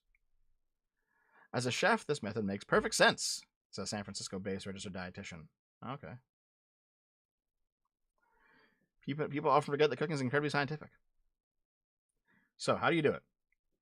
How do you do it, guys? So the team developed mathematical models and simulations that predict how heat transfers through the yolk, which helps them identify the ideal cooking conditions for both the albumen and the yolk. Okay. To test periodic cooking, the team filled a kitchen pot with tap water and heated it to the desired temperature on the stovetop. Researchers placed a food thermometer in both the hot and the lukewarm water to ensure consistent temperatures throughout the cooking process. The team then cooked fresh, shell-on hen eggs using 4 methods: hard boiling, soft boiling, whatever the fuck sous vide is, sous vide, okay, and new periodic cooking technique. Okay, so 40 eggs per cooking method. Hard-boiled eggs were cooked for 12 minutes, soft-boiled ones for 6 minutes, sous vide for 65 degrees Celsius for 1 hour. And for periodic method, scientists alternated submerging eggs for 2 minutes in the boiling water at 100 C and lukewarm water at 30 C. The cycle was repeated 8 times for 82 minutes. Okay. The traditional methods resulted in consistently increasing internal temperatures throughout the egg. The periodic method maintained a constant yolk temperature of 67 C, while the albumen reaching temperatures ranging from 87 to 100 C in hot water and 30 to 55 in lukewarm water. This dynamic heat distribution allows both the albumen and the yolk to achieve their ideal textures and consistency. So, you guys want to boil your... By the way, I actually don't like runny eggs. Like, this is the minimum that I will have my yolk be. Like, I want those yolks, like, pure yellow hard. You know? Hard and chalky. I don't like runny yolk at all in my eggs. But still. Yeah. He shared his periodically cooked eggs with friends and family. They were amazed with the contrast of the textures of the albumen and the yolk. Oh my god, it's so good, guys. Okay, you guys want to... I'm going to cancel them immediately. You guys want to try this out? This ideal way to boil a fucking yolk? Or boil an egg?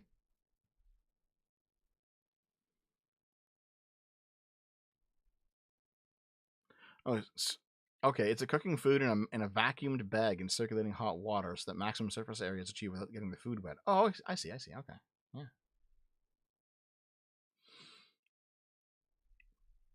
Where's sticky rat? The method is... It was down here. You alternate submerging the eggs for 2 minutes in boiling water at 100 degrees Celsius, and then 2 minutes in lukewarm water for 30 degrees Celsius. Repeat for 8 times for 32 minutes. Just back and forth, back and forth, back and forth. For 32 minutes. It's wild. Okay. Trump and Elon's pointless bloodbath at the FAA is even worse than you think. Oh my god. The Trump administration fired several FAA lawyers who were tasked with helping keep reckless and drunk pilots out of the skies. Oops. Terrace, thanks for the $5. Plot twist. This guy's a German and everyone is saying he made a good joke. Thanks, man. Oh no, the article was available yesterday. Okay. I'll try to find it. Let's go to archive.org. Archive.org. Give us the fucking articles.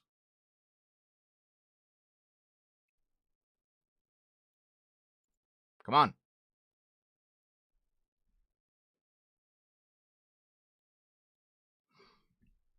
Jesus Christ, dude. Would you load up already? Holy fuck.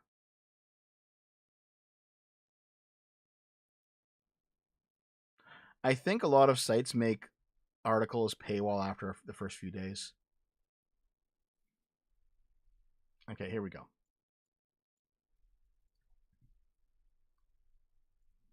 Let's zoom in a bit.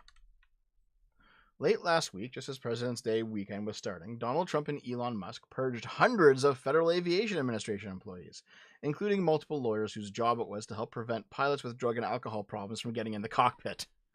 That sounds fucking retarded. Okay, the mass job cuts at the FAA hit multiple legal offices at the agency, which are part of the Department of Transportation. Different kinds of lawyers were abruptly let go, blindsiding numerous staffers and officials who could not see much rhyme or reason behind these dismissals. Why are you blurry?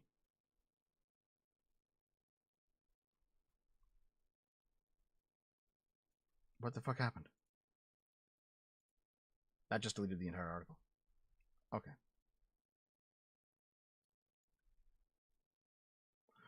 Don't you dare. It blurred as soon as I rolled down. Like, why? Okay, dude. Definitely needs glasses. Fuck you. Let's try a different fucking one. Good God. Rolling Stone's paywall foo is too strong. Okay,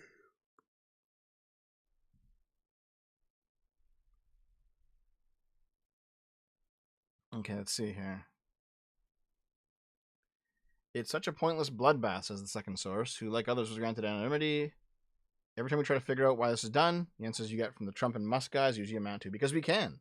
Because we can. Gigachat. Okay. Here, is it going to blur this time? Doesn't seem like it. Wow! As soon as I brought it down to this monitor, it blurred again. I was reading it just fine up there. What the fuck?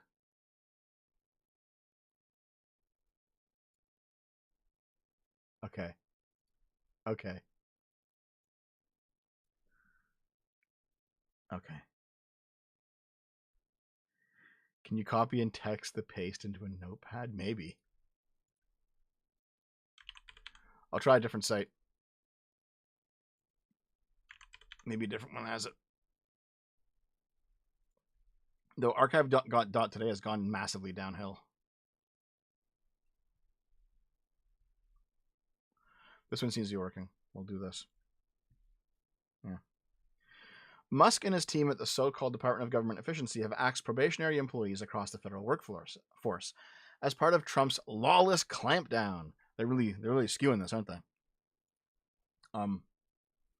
Such employees are typically new hires, though they can also be long-time workers who have received promotions. Either way, these workers have lower workplace protections for a year, making them attractive targets for Trump's brute force strategy to shrink the government. The Musk firing offensive has already created significant problems. Those acts included federal employees responsible for nuclear weapons safety and workers leading the agricultural department's response to bird flu. Like, what a fucking blunder, dude. What a fucking blunder. Yeah, we gotta save money. What do you want to do? Hire the nuclear weapons safety... fire the nuclear weapons safety guys. Like, how stupid. How fucking dumb. Okay. Regarding their FAA cuts, Musk and the Trump White House have tried to argue they skipped over anyone whose role might be considered safety critical. It's a bunch of bullshit, one current FAA worker said. The definition of critical can be fucked around with as much as they like. We were already underfunded and understaffed. While air traffic controllers were supposedly immune, some air traffic control support workers were terminated, the FAA says. Rolling Stone spoke separately with a fired FAA employee whose job involved ensuring flight paths account for hazards like cranes and new buildings, as well as another terminated FAA staffer who ensures that pilots are medically able and cleared to fly. No one wants their plane to cross paths with a crane, but the latter role is important too, given the nation's ongoing pilot shortage. One confounding round of firings last week one that confused even agency personnel who were anticipating the Trump bloodletting, included several attorneys who work to ensure that licensed pilots in the United States aren't putting the broader public in danger or hiding criminal records, health concerns, or serious addictions. Like, is this not really bad? Is this? Yeah. I get it, right? I get it. Rolling Stone is cringe, guys. I get it. Is this not really fucking bad?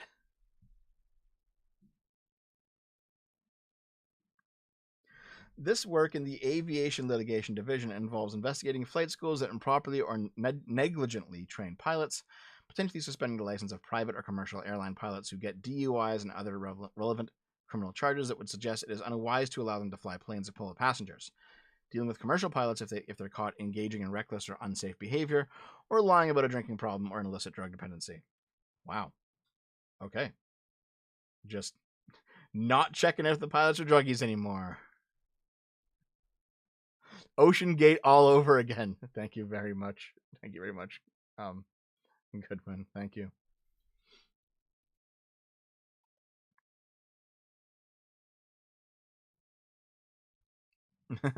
Dev, you gotta make sacrifices, Dev. Oh, we gotta do it. Oh. No. You could just not fire these people. Like, that's an option, you know?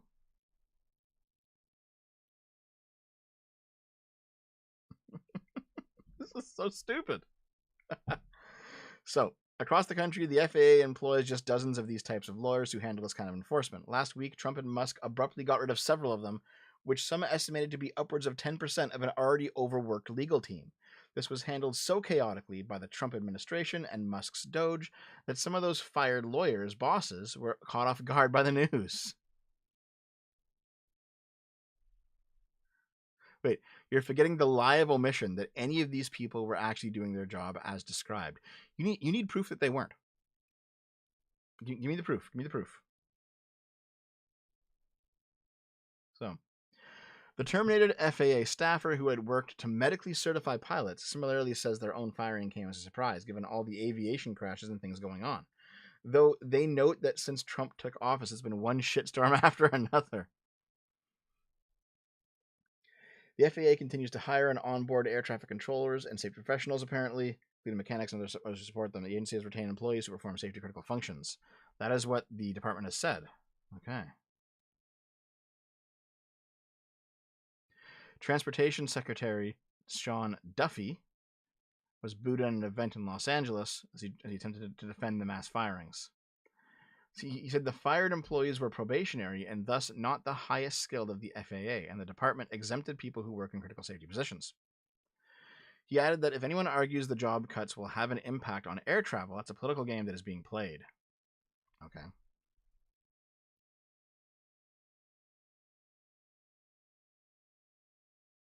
So listen. Here's the thing. It is possible that these are all a bunch of people who should have been fired, and they're all just salty about it. But it's also possible that this is a fucking shit show. Okay? And you cannot possibly say that it's definitively one or the other. I personally lean towards shit show. This is pretty bad because this is pretty bad, but we'll have to see. Like, we'll have to see if things start getting worse. And of course, this is all about the crashes. Yeah. Okay. Wait. Elon Musk offered up the services of his aerospace company SpaceX to the FAA to help make air travel safer. And some of Musk's SpaceX engineers have already been brought on board as senior advisors to the FAA. Okay, listen. You can't. Can you guys not see the obvious corruption here? The obvious corruption here, guys. Trump guts the FAA. Elon Musk comes in with his privately owned company, says, "Let us help." And then a bunch of Musk's guys get jobs. You can't see the corruption here. It's so fucking obvious. It's so obvious, dude.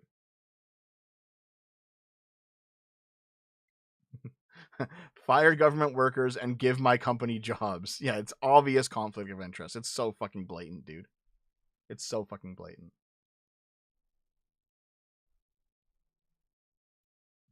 We are replacing the dirty banjo with a clean one. Dude, all of the crying about Hunter Biden and Burisma and Chinese money and like George Soros.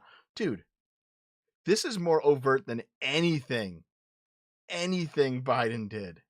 Period. This is sabotage. If Saskatchewan can't have air travel, no one else can either. Thanks, Zab11. Thank you. Anyway, this is ridiculous. I can't wait for the shit show. Listen, I want you guys to completely understand this, all right?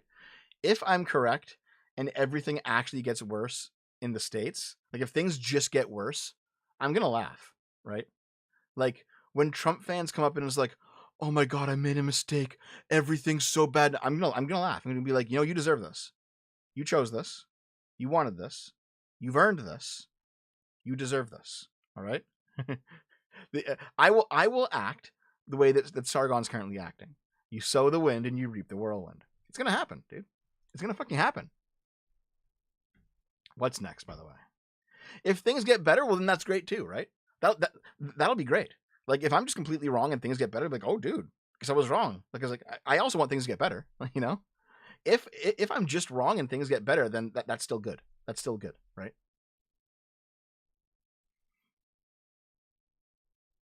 Okay.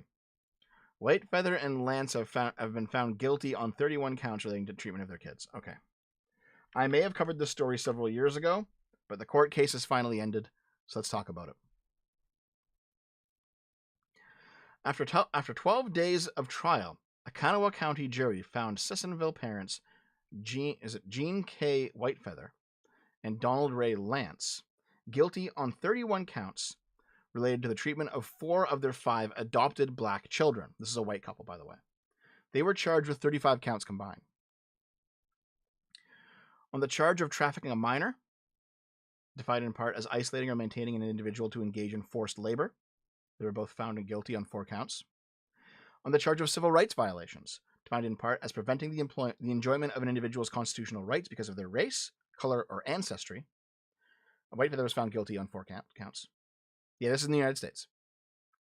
Lance was found not guilty on 4 counts of civil rights violations. Okay. It was Whitefeather who used derogatory terms for the children, not Lance. On the charge of using a minor in forced labor, defined in part as using threats of harm to obtain activity with economic value, the couple was found guilty on 4 counts each.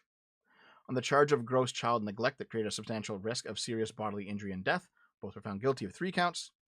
On the charge of child abuse causing bodily injury, Whitefeather was found guilty of 4 counts relating to her spraying with the children with bear repellent. Okay. And then Lance hit the oldest boy, so 1 count.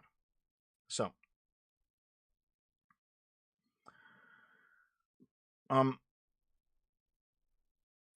these people adopted, this white couple here adopted 4 black children and basically forced them to work,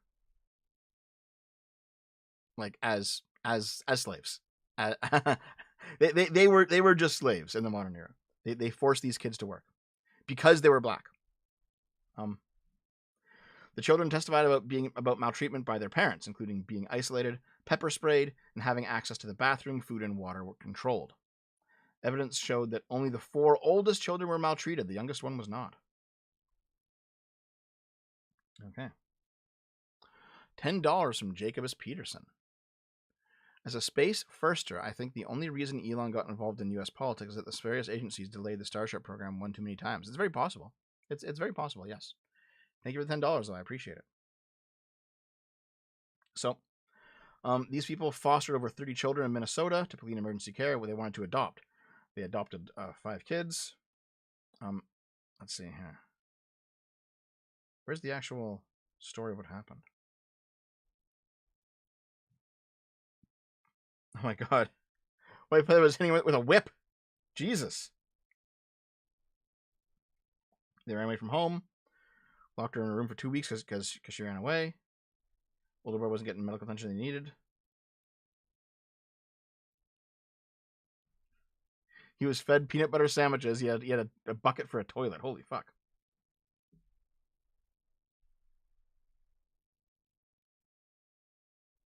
Yeah, here it is. Okay. So they moved to West Virginia. The house they moved into was a temporary move. Wasn't big enough for the family. They were in the process of moving to a property in Beckley when the couple was arrested. Neighbors started. Wait, yeah. So the kids were building a pen, carrying water. Where's this the story? Okay, I can't find the fucking story. Oh, they locked him in the shed outside. Okay, yeah. All right. So basically they had like an animal farm, and they just forced these kids to work on it and not send them to school, and not like like they would beat them when they wouldn't work, and they wouldn't feed them, and they were just like expected to work the farm in perpetuity. And I was like, wow, dude.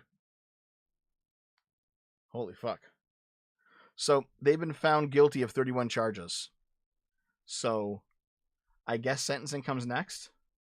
But this is fucking wild, guys.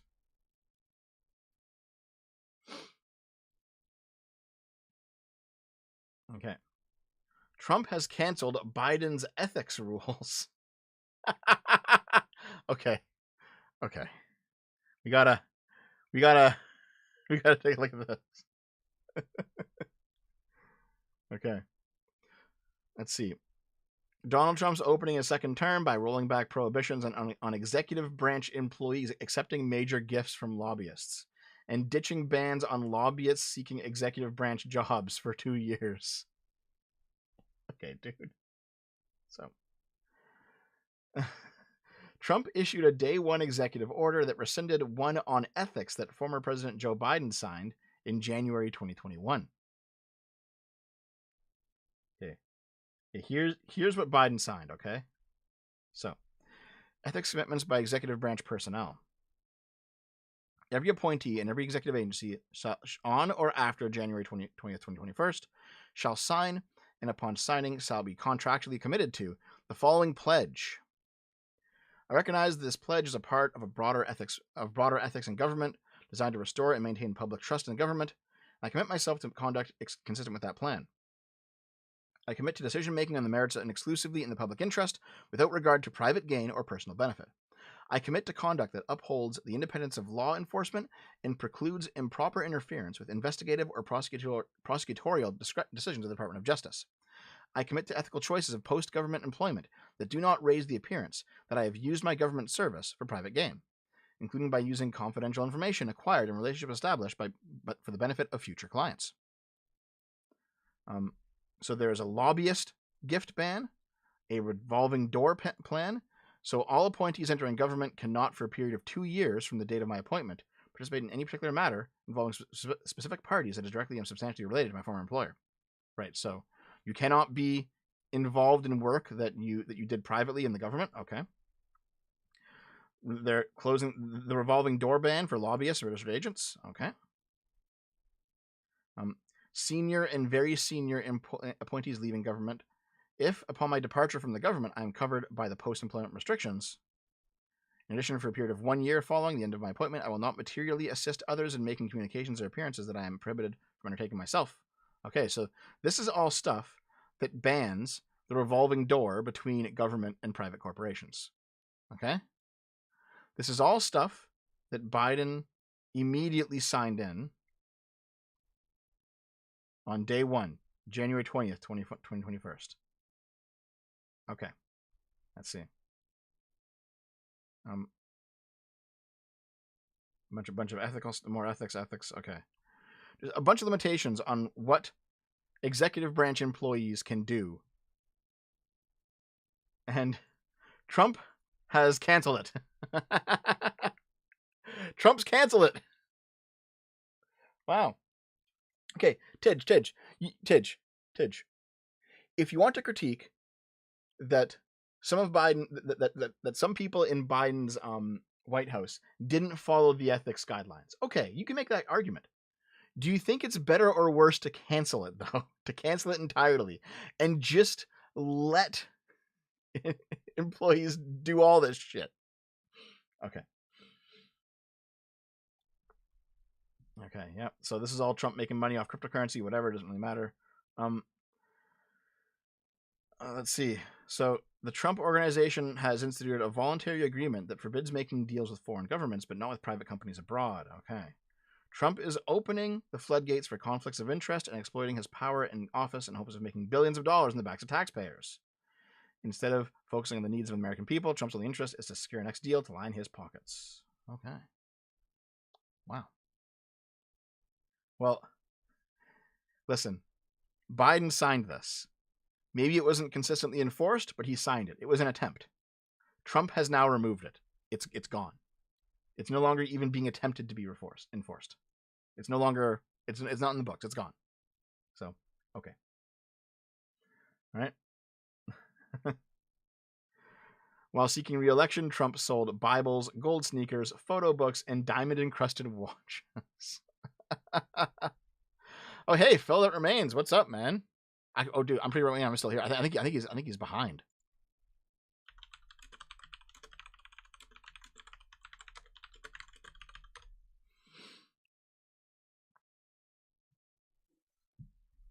But yeah. So this is pretty bad. All right.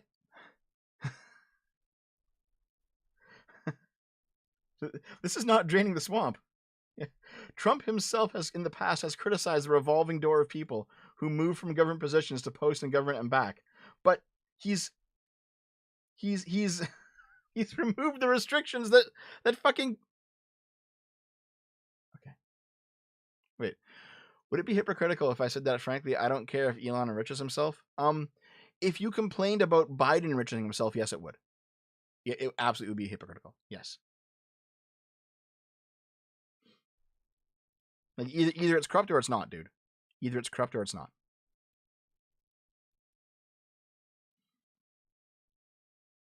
So yeah.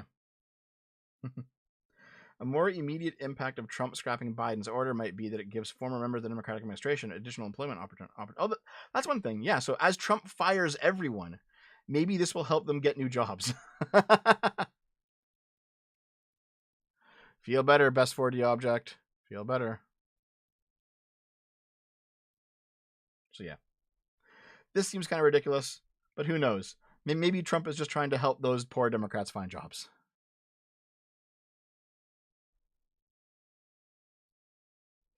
Alleged head of the Zizan cult arrested and is linked to an agent's death near the Canadian border. Oh my god, dude.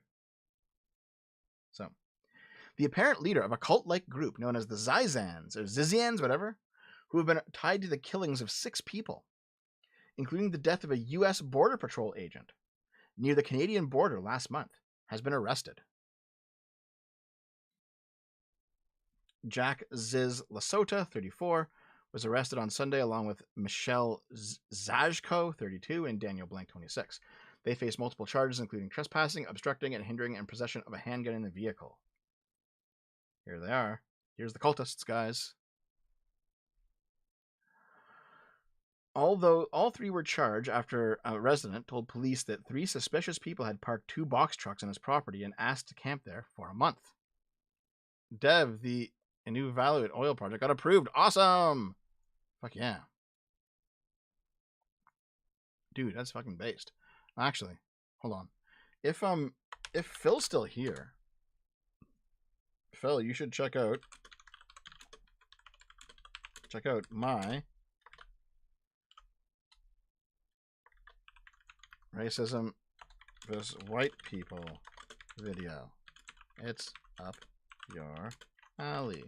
I know Phil really likes my Gramsci video, so I think you should watch, and you all should watch, my racism versus white people video. It's very similar.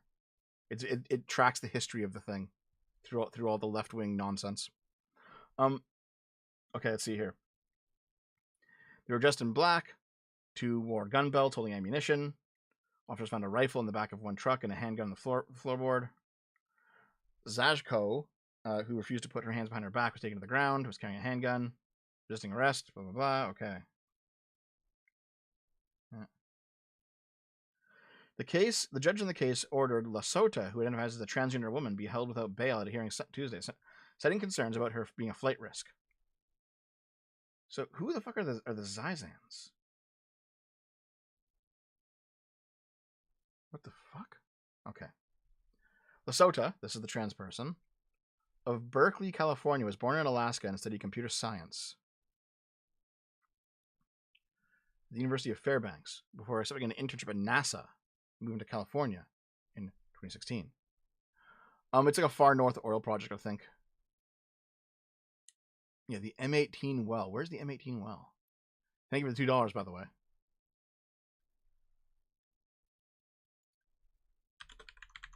Basically, there's a bunch of far north oil in Canada. You go really far up into the fucking tundra. Yeah. Canada's getting that shit out of the ground. Fuck yeah. Okay. So once she moved to California, she began blogging, often publishing dark and violent blog posts under the name Ziz. She described her theory that the two hemispheres of the brain could hold separate values and genders and often desire to kill each other. In her writing, she spoke about being transgender and railed against her perceived enemies, including so-called rationalist groups. Okay. She agreed with them initially, but she broke away from the rationalists after they rejected her theories around gender and brain structure. When Lesota left the rationalists behind in 2018, she solidified herself with a group of extremely vulnerable and isolated followers. Let's see. They protested the rationalist movement by showing up at an alumni retreat for the Center of Applied Rationality. They wore Guy Fawkes masks and handed out flyers accusing the organization of anti-trans discrimination and sexual misconduct. Okay. They were arrested and charged with child endangerment for some... Why? Okay. So, in August of 2022, she faked her own death in a nighttime boating accident in San Francisco. While an obituary was published online, Coast Guard members never found her body.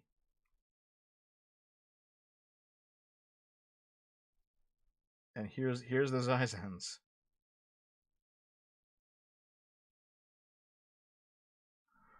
Okay. The Zizians, whatever, are considered to be a small group of young people, mostly who are trans or non-binary. Most of the members are computer scientists in their 20s. They met online through their shared anarchist beliefs, and they've become increasingly violent over the years. Okay. They talk about radical veganism, gender identity, artificial intelligence. The group is now connected to at least 6 homicides in Vermont, California, and Pennsylvania. Jesus.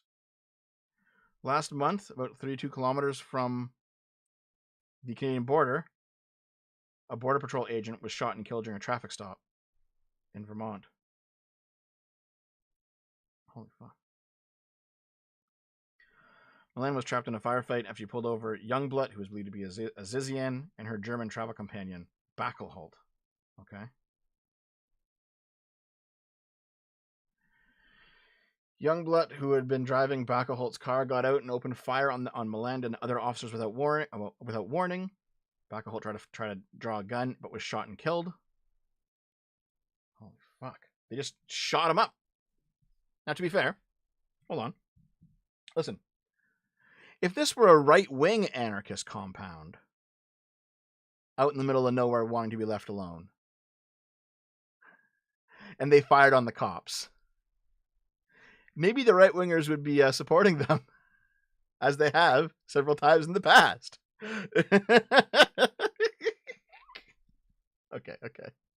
So, investigators put the pair under surveillance after a hotel worker reported concerns about their all-black tactical clothing and the gun that they were carrying. There's Teresa Youngblood. There he is. No, they wouldn't have. Listen. The last round of dev drama proves that fucking wrong. It's only base if it's the ATF. No, bad move, dev. No, I don't give a shit. Fuck them. You know what? I don't care about these double standards. I don't give a fuck. Fuck these people. If you're mad, fuck you. Sean King, $5. I guess because the shit is at the fin. Liberals now investing in energy projects. Yeah, probably. Dude, they should. All right. The smart thing to do right now is for Canada to start drilling for oil, building pipelines, and setting up shipping lanes between Canada and Europe. Start providing Europe with oil. Selling it to Europe instead of selling it to America. That's what Canada has to do now.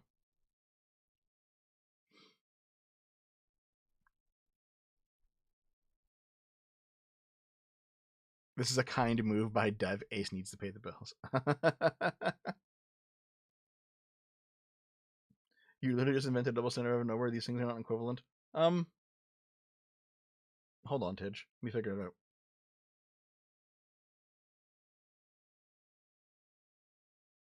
Anarchist groups living on the land, off the grid, away from society, ignoring all court and government orders, attacking them violently when they show up.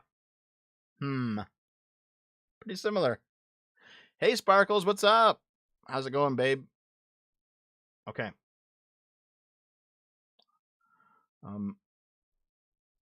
Doing a search for the car after the shootout. Authorities found cell phones wrapped in foil, a ballistic helmet, night vision goggles, respirators, and ammunition. On a package of shooting range targets, including some that have been used, two-way radios, but a dozen electronic devices. Okay. 3 days before Milan's death, the California landlord of property where numerous members of the Lesoto's group had once lived was brutally stabbed and had his throat slit. Oh my god. Fucking owned. Jesus.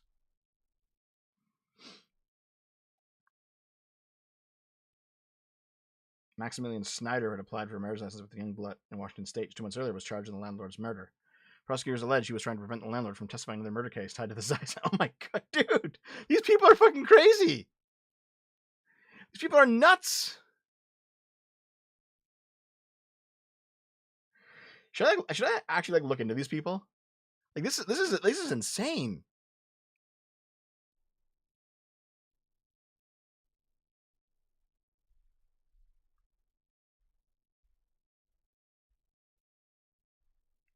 All these fucking murders.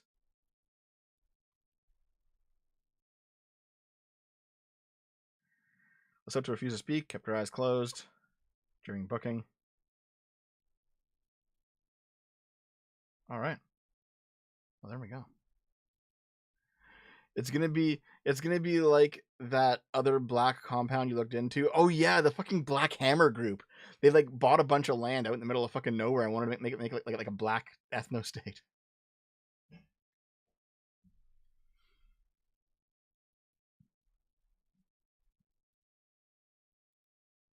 Wait, someone was impaled by a sword? Okay, yeah, I gotta look into this more. This sounds fucking wild, dude. This sounds like incredible. Okay. Mastermind behind right-wing Twitter account Inevitable West has been exposed as an Indian crypto scammer. Okay. There he is. Dude. Indians are taking over the jobs of even alt-right influencers, man. I can't believe it. Okay. Here we go. Here's the account. Inevitable West.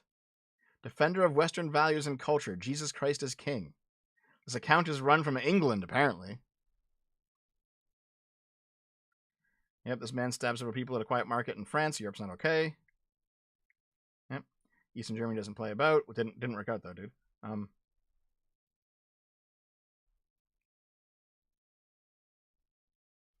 So yeah, this guy, he seems to be just like one of many right-wing aggregator accounts. Okay, I understand.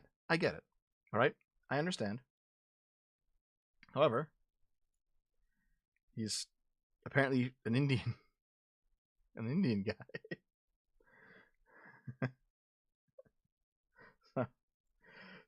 Sarab Chandrakar, linked to the controversial Mahadev betting app, mistakenly promoted his app on his main social media account, inadvertently leading to his identification. And he's been uncovered to be involved in a massive money laundering operation connected to the app. See, Pump.fun. Mahadev. Get your Mahadev now. Go to Pump Fun. Do you forget to switch accounts? Okay. So, Chandrakar, a prominent figure behind the Mahadev betting app, is currently under house arrest in Dubai after being detained following an Interpol-issued red notice. The Enforcement Directorate in India is actively seeking his extradition to face charges related to money laundering, with estimates suggesting the illicit proceeds could amount to 6,000 crore. What the fuck this is? Which is 680 million. What the fuck's a crore?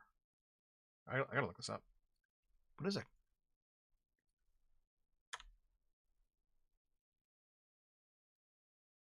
Okay. Just wait a second. Oh, 1 crore is 1,000 Indian rupees. Okay. So 6,000 crore is $680 million when you go through the conversions. Okay. Terrace for $5. Mega stands for Mughal Alu Garam Arat. Okay, thanks, man.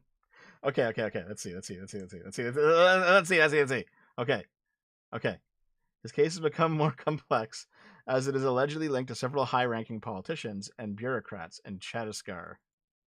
11 individuals have been arrested, and 2 charge sheets have been filed. Adherent to Lady Columbia, behind every right-wing account is a brown girl waiting to get her womb bleached. I will not stop. Based.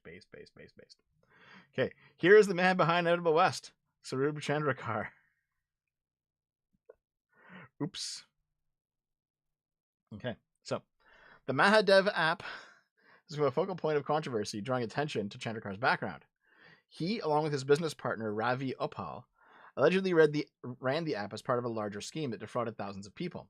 The scale of the operation has raised further questions, particularly after reports surfaced of Chandrakar hosting a lavish wedding in Dubai. In addition to his business dealings, Chandrakar gained notoriety on social media under the pseudonym Inevitable West. So, apparently his account blew up. High-profile individuals, including Elon Musk, attributed to him. Yep. He posted a tweet that Musk picked up on a few and replied that his number skyrocketed. Yep. Despite the growing backlash and allegations, Inevitable West has continued to post right-wing content on X, reportedly blocking users who criticized the account or connected it to the Mahadev app scam. How's the weather in Mumbai? The head of the AFD is a lesbian with an Indian partner. Really, dude? Nazi lesbians. Okay, I'm gonna get on board with the fascists, dude. Based.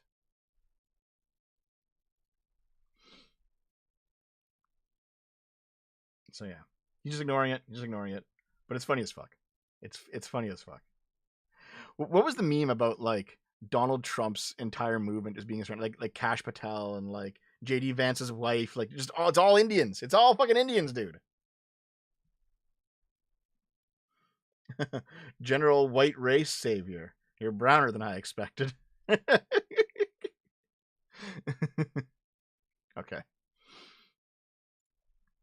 At town halls, Republicans feel the heat from Trump and Musk's firing and cutting spree. Oh my god. See, I've seen this.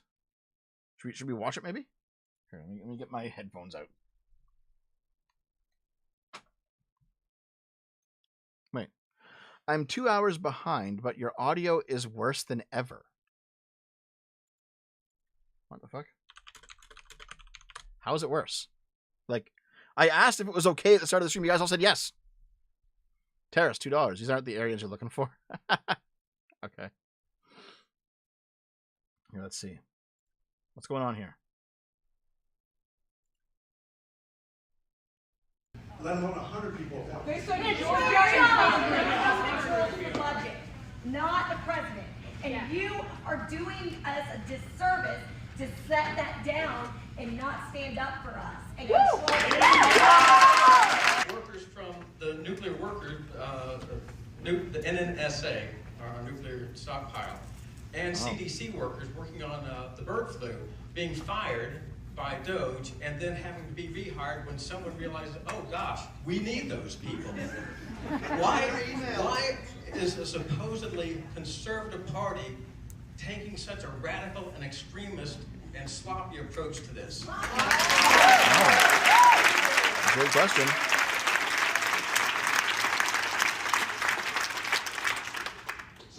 You can tell that these are right-wing people, not left-wing people. Because if they were left-wing, they'd have like a bunch of metal in their face and they'd be screaming about like Black Lives Matter or whatever at one of these. to CDC several times. Actually, Dr. Howery, one of my former attendings, works there, and I'm in close contact with the CDC. They have about, what, 13,000 employees? 13,000 employees at the CDC. In the last couple of years, those probationary people, which is about 10% of their employee base, which is about 1,300 people, which you're referring to, a lot of the work they do is duplicitous with AI. Once again, one of the problems we have. You don't want to hear that. I happen to be a doctor. I know a few things. Okay, just give me here's what we know. If you have 13,000 employees, and I'm sure you're aware of the size of government, the second biggest leading job creators in the last 4 years has been government, next to healthcare. Healthcare first, government second. So frustrating they name it Doge. If we continue to grow the size of government, chats, and we can't afford it, it's going to have shortfalls in your Medicare, Medicaid, Social Security, and other things that we can't afford, guys. We have to make some decisions. And one of the things with the CDC, in my opinion, in my humble opinion, this is my opinion, you may disagree with it, but in my opinion, when you make those 10% cuts to the new hires, a lot of it is duplicitous jobs. And I've talked to Dr. Howell, and I've talked to the CDC director, and I'm in close contact with them, and I know how they do their research. And I know how computers work in ferreting out those information, the treatments, the recommendations, over the coals, what they shouldn't be done. And I believe that they could do more with less, just like the Marine Corps and everybody else does, when you have to do more with less in order to survive. That was his answer. But whether it's correct or not, the audience isn't swallowing it. They don't like it. Yep. Many members of the House skipped holding large public events while out of Washington this week, but the Republicans who did hold town halls back home got an earful. House Republicans have faced sometimes hostile crowds furious about the sweeping budget cuts and mass firings of federal workers that Donald Trump and Elon Musk have been carrying out. Okay. Wow. At City Hall in Roswell, a suburb of Atlanta, on Thursday night, attendees jeered and talked over Republican Representative Rich McCormick as they peppered him with tough questions about the cuts. Not in the FBI asks, at what point is it acceptable to pick up arms against your political enemies? Not in the FBI, I'm sure. When negotiation is no longer possible. Like when you can't simply live together and negotiations have completely broken down, especially if you're going to be exterminated. At that point, definitely. There are certain lines, definitely. Like, everyone's like, Fed post, glowies, da da da. Yeah, but there's a lot of political science writing on, like, when is it appropriate to actually have a revolution against a corrupt government, right? Like, no one would bat an eye if the Germans actually rose up against the Nazis, right? Obviously. There's clearly a line where it becomes morally acceptable. So, for me, the line has to be like Trump just blatantly violating the Constitution and then getting impeached and then ignoring the impeachment, right? Like, that has to be the line there. Like, if Congress actually successfully impeaches him and he simply says, I'm not going to move, and then like the police apparatus closes ranks around him, then you have to use force.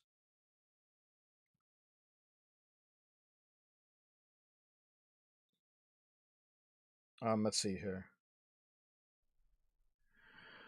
One man asked McCormick how Musk's Doge could fire employees at the National Nuclear Security Administration, which safeguards America's nuclear weapons. Let's talk about the bird flu. Yep, we talked about that. Yep, we just saw this.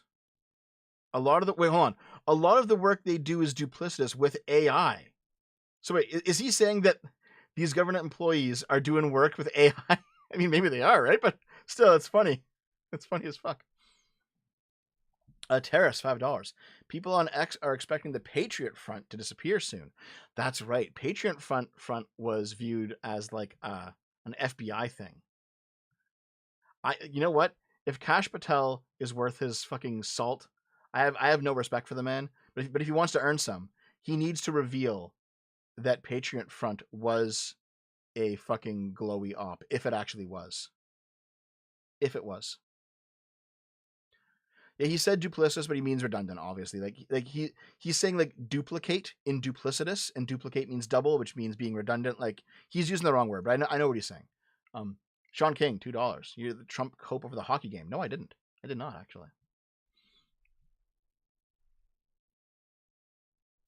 Okay. If we continue to grow the size of government and we can't afford it, it's going to have shortfalls in your Medicare, Medicaid, Social Security. You have to make some decisions. To be honest, I think cutting the U.S. aid stuff is probably, if you must cut something, cutting U.S. aid is more important than cutting nuclear security. Like, holy fuck, guys.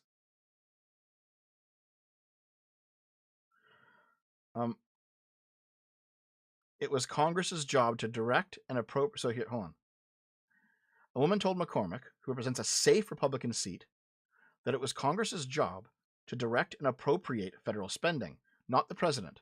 And you are doing a disservice to set that down and not stand up for us. Many of these issues will be litigated in court, McCormick said, prompting more jeers. But we're pissed, another attendee yelled out. So they're right here, right? I've said this now for a while. That the reason that Trump pulling apart U.S. aid is bad is not because he hasn't found actual wasteful spending. He has found it. It's bad because it is Congress's job. This is a power that the United States president does not have. This is Congress's job.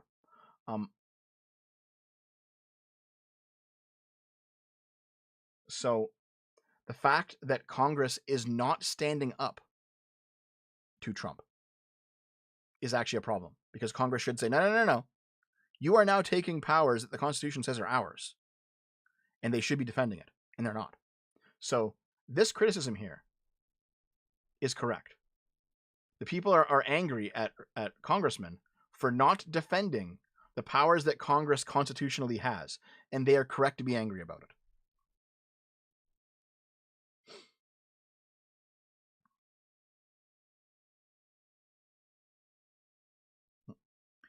One Republican lawmaker said it appeared that constituents who have been quiet since Joe Biden's 2020 victory are back out in force. Too much, too fast seems to be a common refrain. They need to review each program, department, or agency first, and then make calculated decisions. We're frustrated right now by the lack of clarity. Like, these are all good. These are my critiques of what Trump's been doing. Like, there are definitely lefties out there, as Sargon described, that are just irrationally screaming because their entire project's being pulled apart. My critiques is that this is too much, too fast. They don't know what they're doing. They don't know what they're cutting, and they're ruining things. All right, not just the left's pet retarded projects, but they're ruining everything.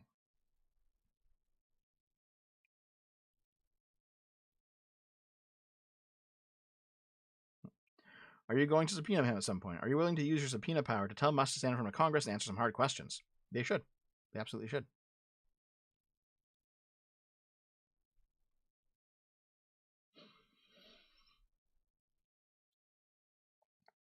Oh, fuck.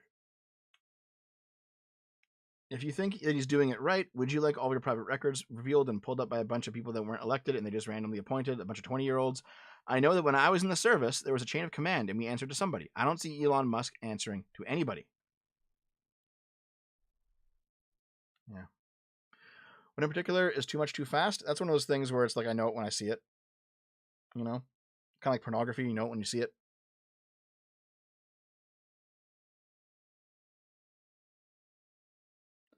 So yeah, this is bad in my opinion. This is bad, guys. These are bad moves by Trump's administration.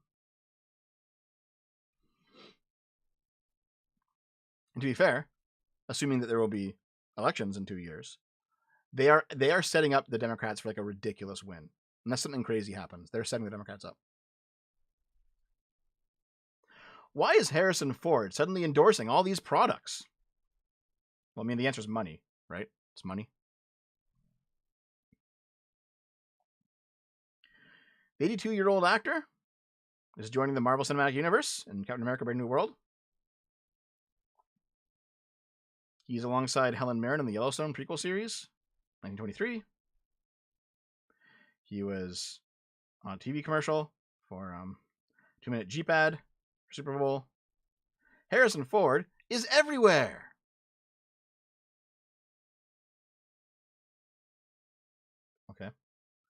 I assume he just needs money, right?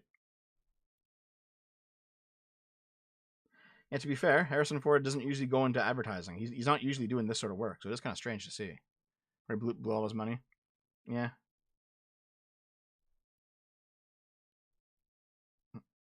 Oh, hold on.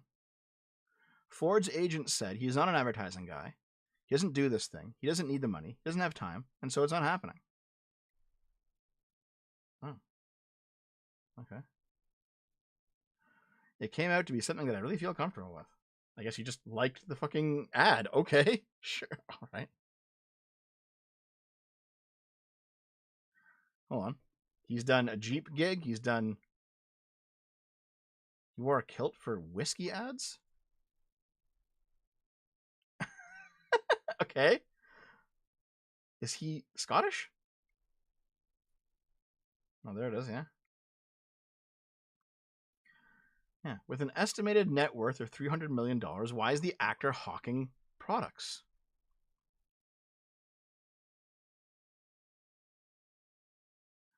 Like other A-listers in the brand partnership space, it's not always about the money or exposure, but about establishing or keeping themselves culturally relevant. Oh. They just want to keep him in the public limelight? Like, the guy's fucking 80. To be fair, being 80, you can't be an action star anymore, right? You can't be running around doing stunts. So I guess commercials are just easy money. Easy way to do it, you know? You guys recall, like, who was it?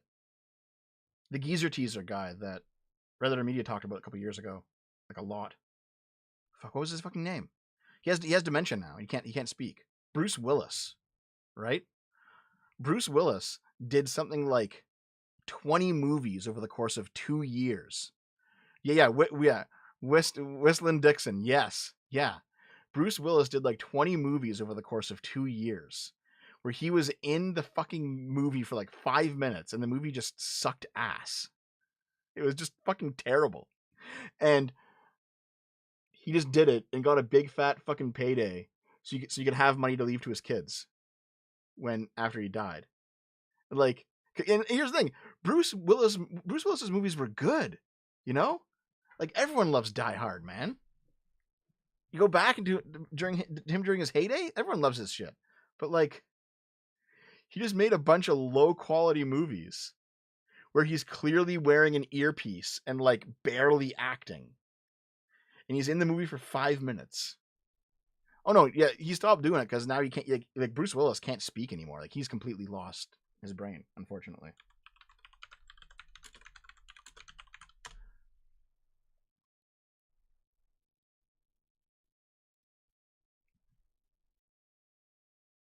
Hold on, real quick. I grabbed it. Yeah. Thanks for $2. Terrace, Red and Red 2 were awesome. Thank you very much, man. Bruce Willis's health.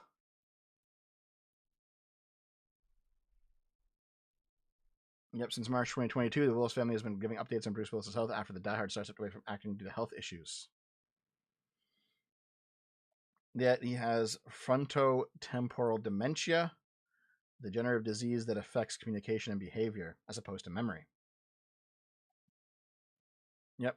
So, as his language started changing, it seemed like it was just a part of his stutter. Like, it was just Bruce. Never in a million years would I think it would be a form of dementia for someone so young. Damn.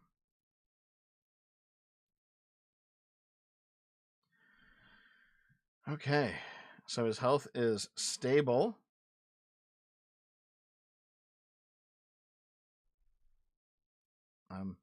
He's stable, which is good and it's hard. There's painful days, but there's so much love.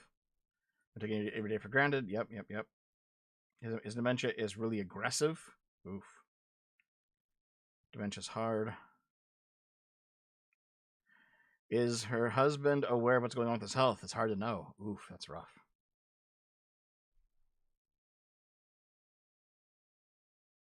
Yeah, so he's 69, or he was at this point, which was when? A year or two ago. So like that's not like young anymore, obviously, but you expect people to You expect people to live around 8 to around 80 nowadays, right? To be hit with like debilitating dementia at 69 is rough. You know? Like that's rough. Fucking hell.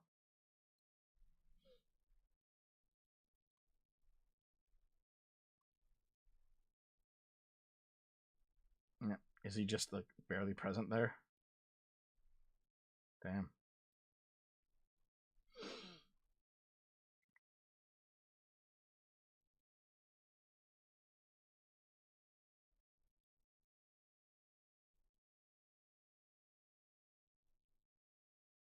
I guess he's just kind of riding out the rest of the days, eh? Rip. Meanwhile, Eastwood still makes movies regularly. Isn't Eastwood like 90? Like he's still fucking going crazy. Yeah.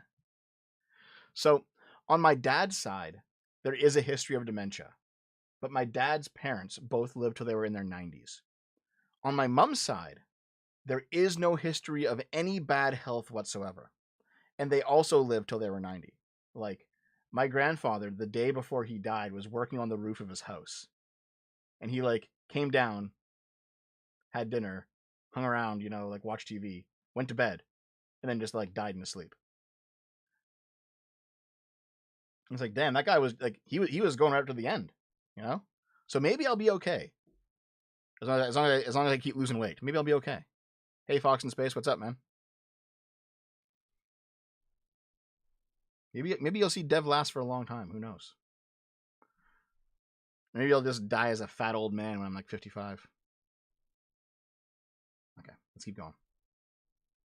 Zelensky says he's willing to give up presidency for peace in Ukraine or NATO membership.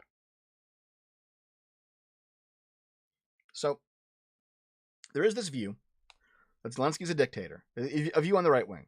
Zelensky's a dictator. He's forcing his people to fight when they don't want to fight.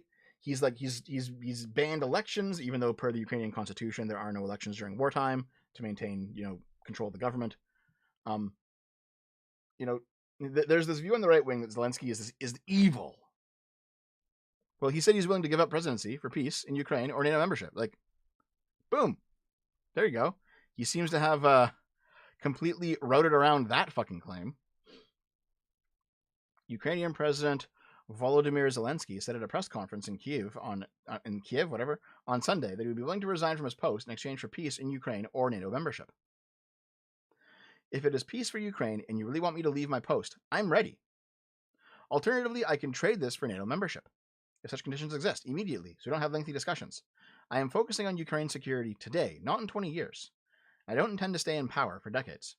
Yeah, because, Trump offered Ukraine a deal to extract Ukrainian rare earth minerals in exchange for American help. But it was actually only to pay off the help that America's already given Ukraine, and Trump wants double the amount back that Biden gave to Ukraine in rare earth minerals. And Ukraine said, fuck you, no. And then Trump came out on Twitter and on Truth Social and was like, Zelensky is a dictator, he's fucking evil, all this shit. And then Trump comes back with a second offer. And now Zelensky's considering the second offer. However, Zelensky's already said he will not sign any agreement that does not have any security guarantees for Ukraine. So, if America's not going to keep funding Ukraine, if there's not going to be something that allows Ukraine to continue to exist as an independent country, Zelensky will not sign. That's what he said. And people are saying Zelensky's a dictator.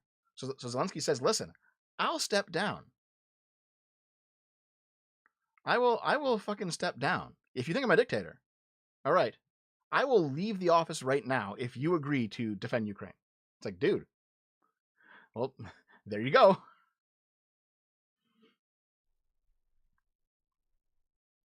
Zelensky's offer is a major concession amid an ongoing public dispute with President Donald Trump, which escalated last week when Donald Trump suggested the Ukrainian president was responsible for starting the war. Yeah, okay. You guys saw that Ukraine, Trump said Ukraine was responsible for starting the war. This is insane. This is actually fucking insane bullshit, dude. I don't know how or why you could think this you could possibly fucking think this. It's stupidity. It's stupidity. Trump is actually just guzzling Russian semen at a breakneck pace right now. Also, like, U.S. president went on to call Zelensky a dictator and then a modestly successful comedian. Trump has done comedy. Trump's done comedy too, dude.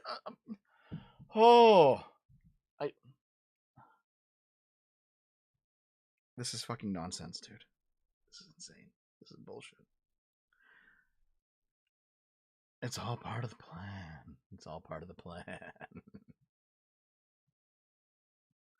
Ukraine started the war by voting out the Russian puppet in 2014, they would say.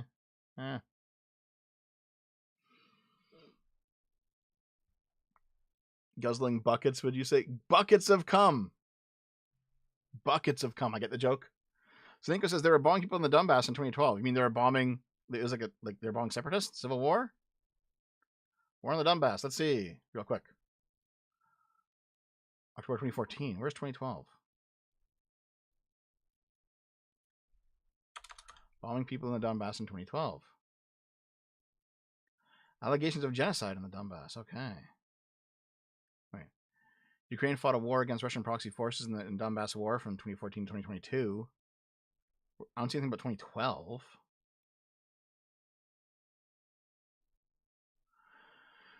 All right. I have not seen any real proof that there's been a 2014 extermination of Russian ethnic people in the eastern part of Ukraine, but I'll look into it, but I'm pretty sure that's not true. Don't ask, don't tell. That's pretty good. Anyway. So, yeah. Zelensky said, "There's no place for emotions" when asked about Trump's attacks on him. "I have a pragmatic position. I can't name these words a compliment, but what can I do? I'm the elected president by 73% of the Ukrainian people.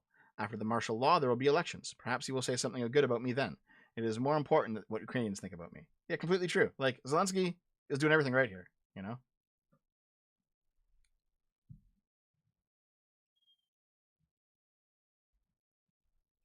Let's see. We are at nearly 4 o'clock, which means that I gotta go, even though I didn't finish the final 2 articles. That's okay, isn't it? You don't gotta finish them all every day.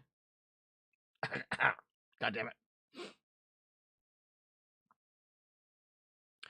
Russia deployed the 200th Motor Rifle Brigade into the Donbass 2014. By that logic, Ukraine would be justified in declaring war on Russia. I mean, yes, true. Agreed.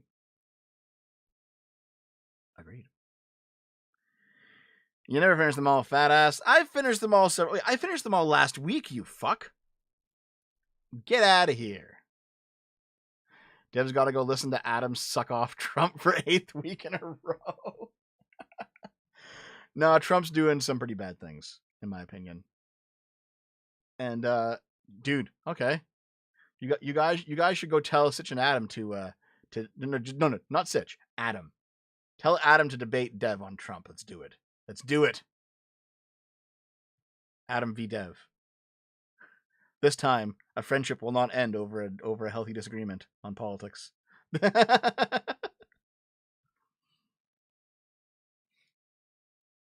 Anyway, guys.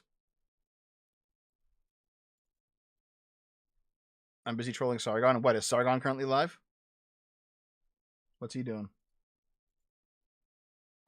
So, some of the things that I said about Sargon also kind of apply to V as well. Like, sorry, I said about V also apply to Sargon. You know, like, he didn't want to debate Loner Box on the UK grooming gang issue. And Sargon, like, I think Sargon could have really held his own in that debate. He just didn't do it, though. It's like, what the fuck? Sargon, he's now, like, blocking more people. Is just, I don't know.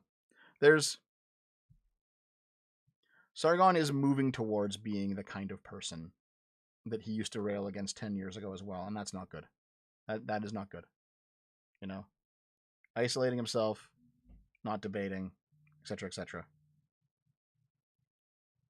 He's not nearly down as far down that track as V is. Like, V is terminal. Sargon's like dipping his toe in.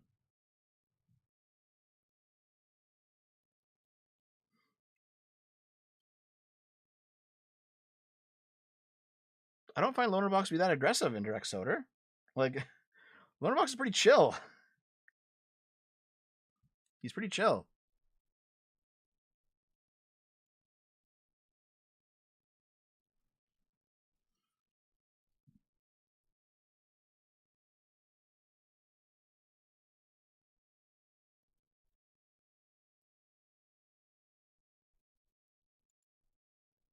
I mean, Sargon's much more educated than he used to be. That's for sure. His videos have more meat to them than they used to. But I do not... I think he has moved into... He has moved into like a fortress arc. And that's no good. That's no good.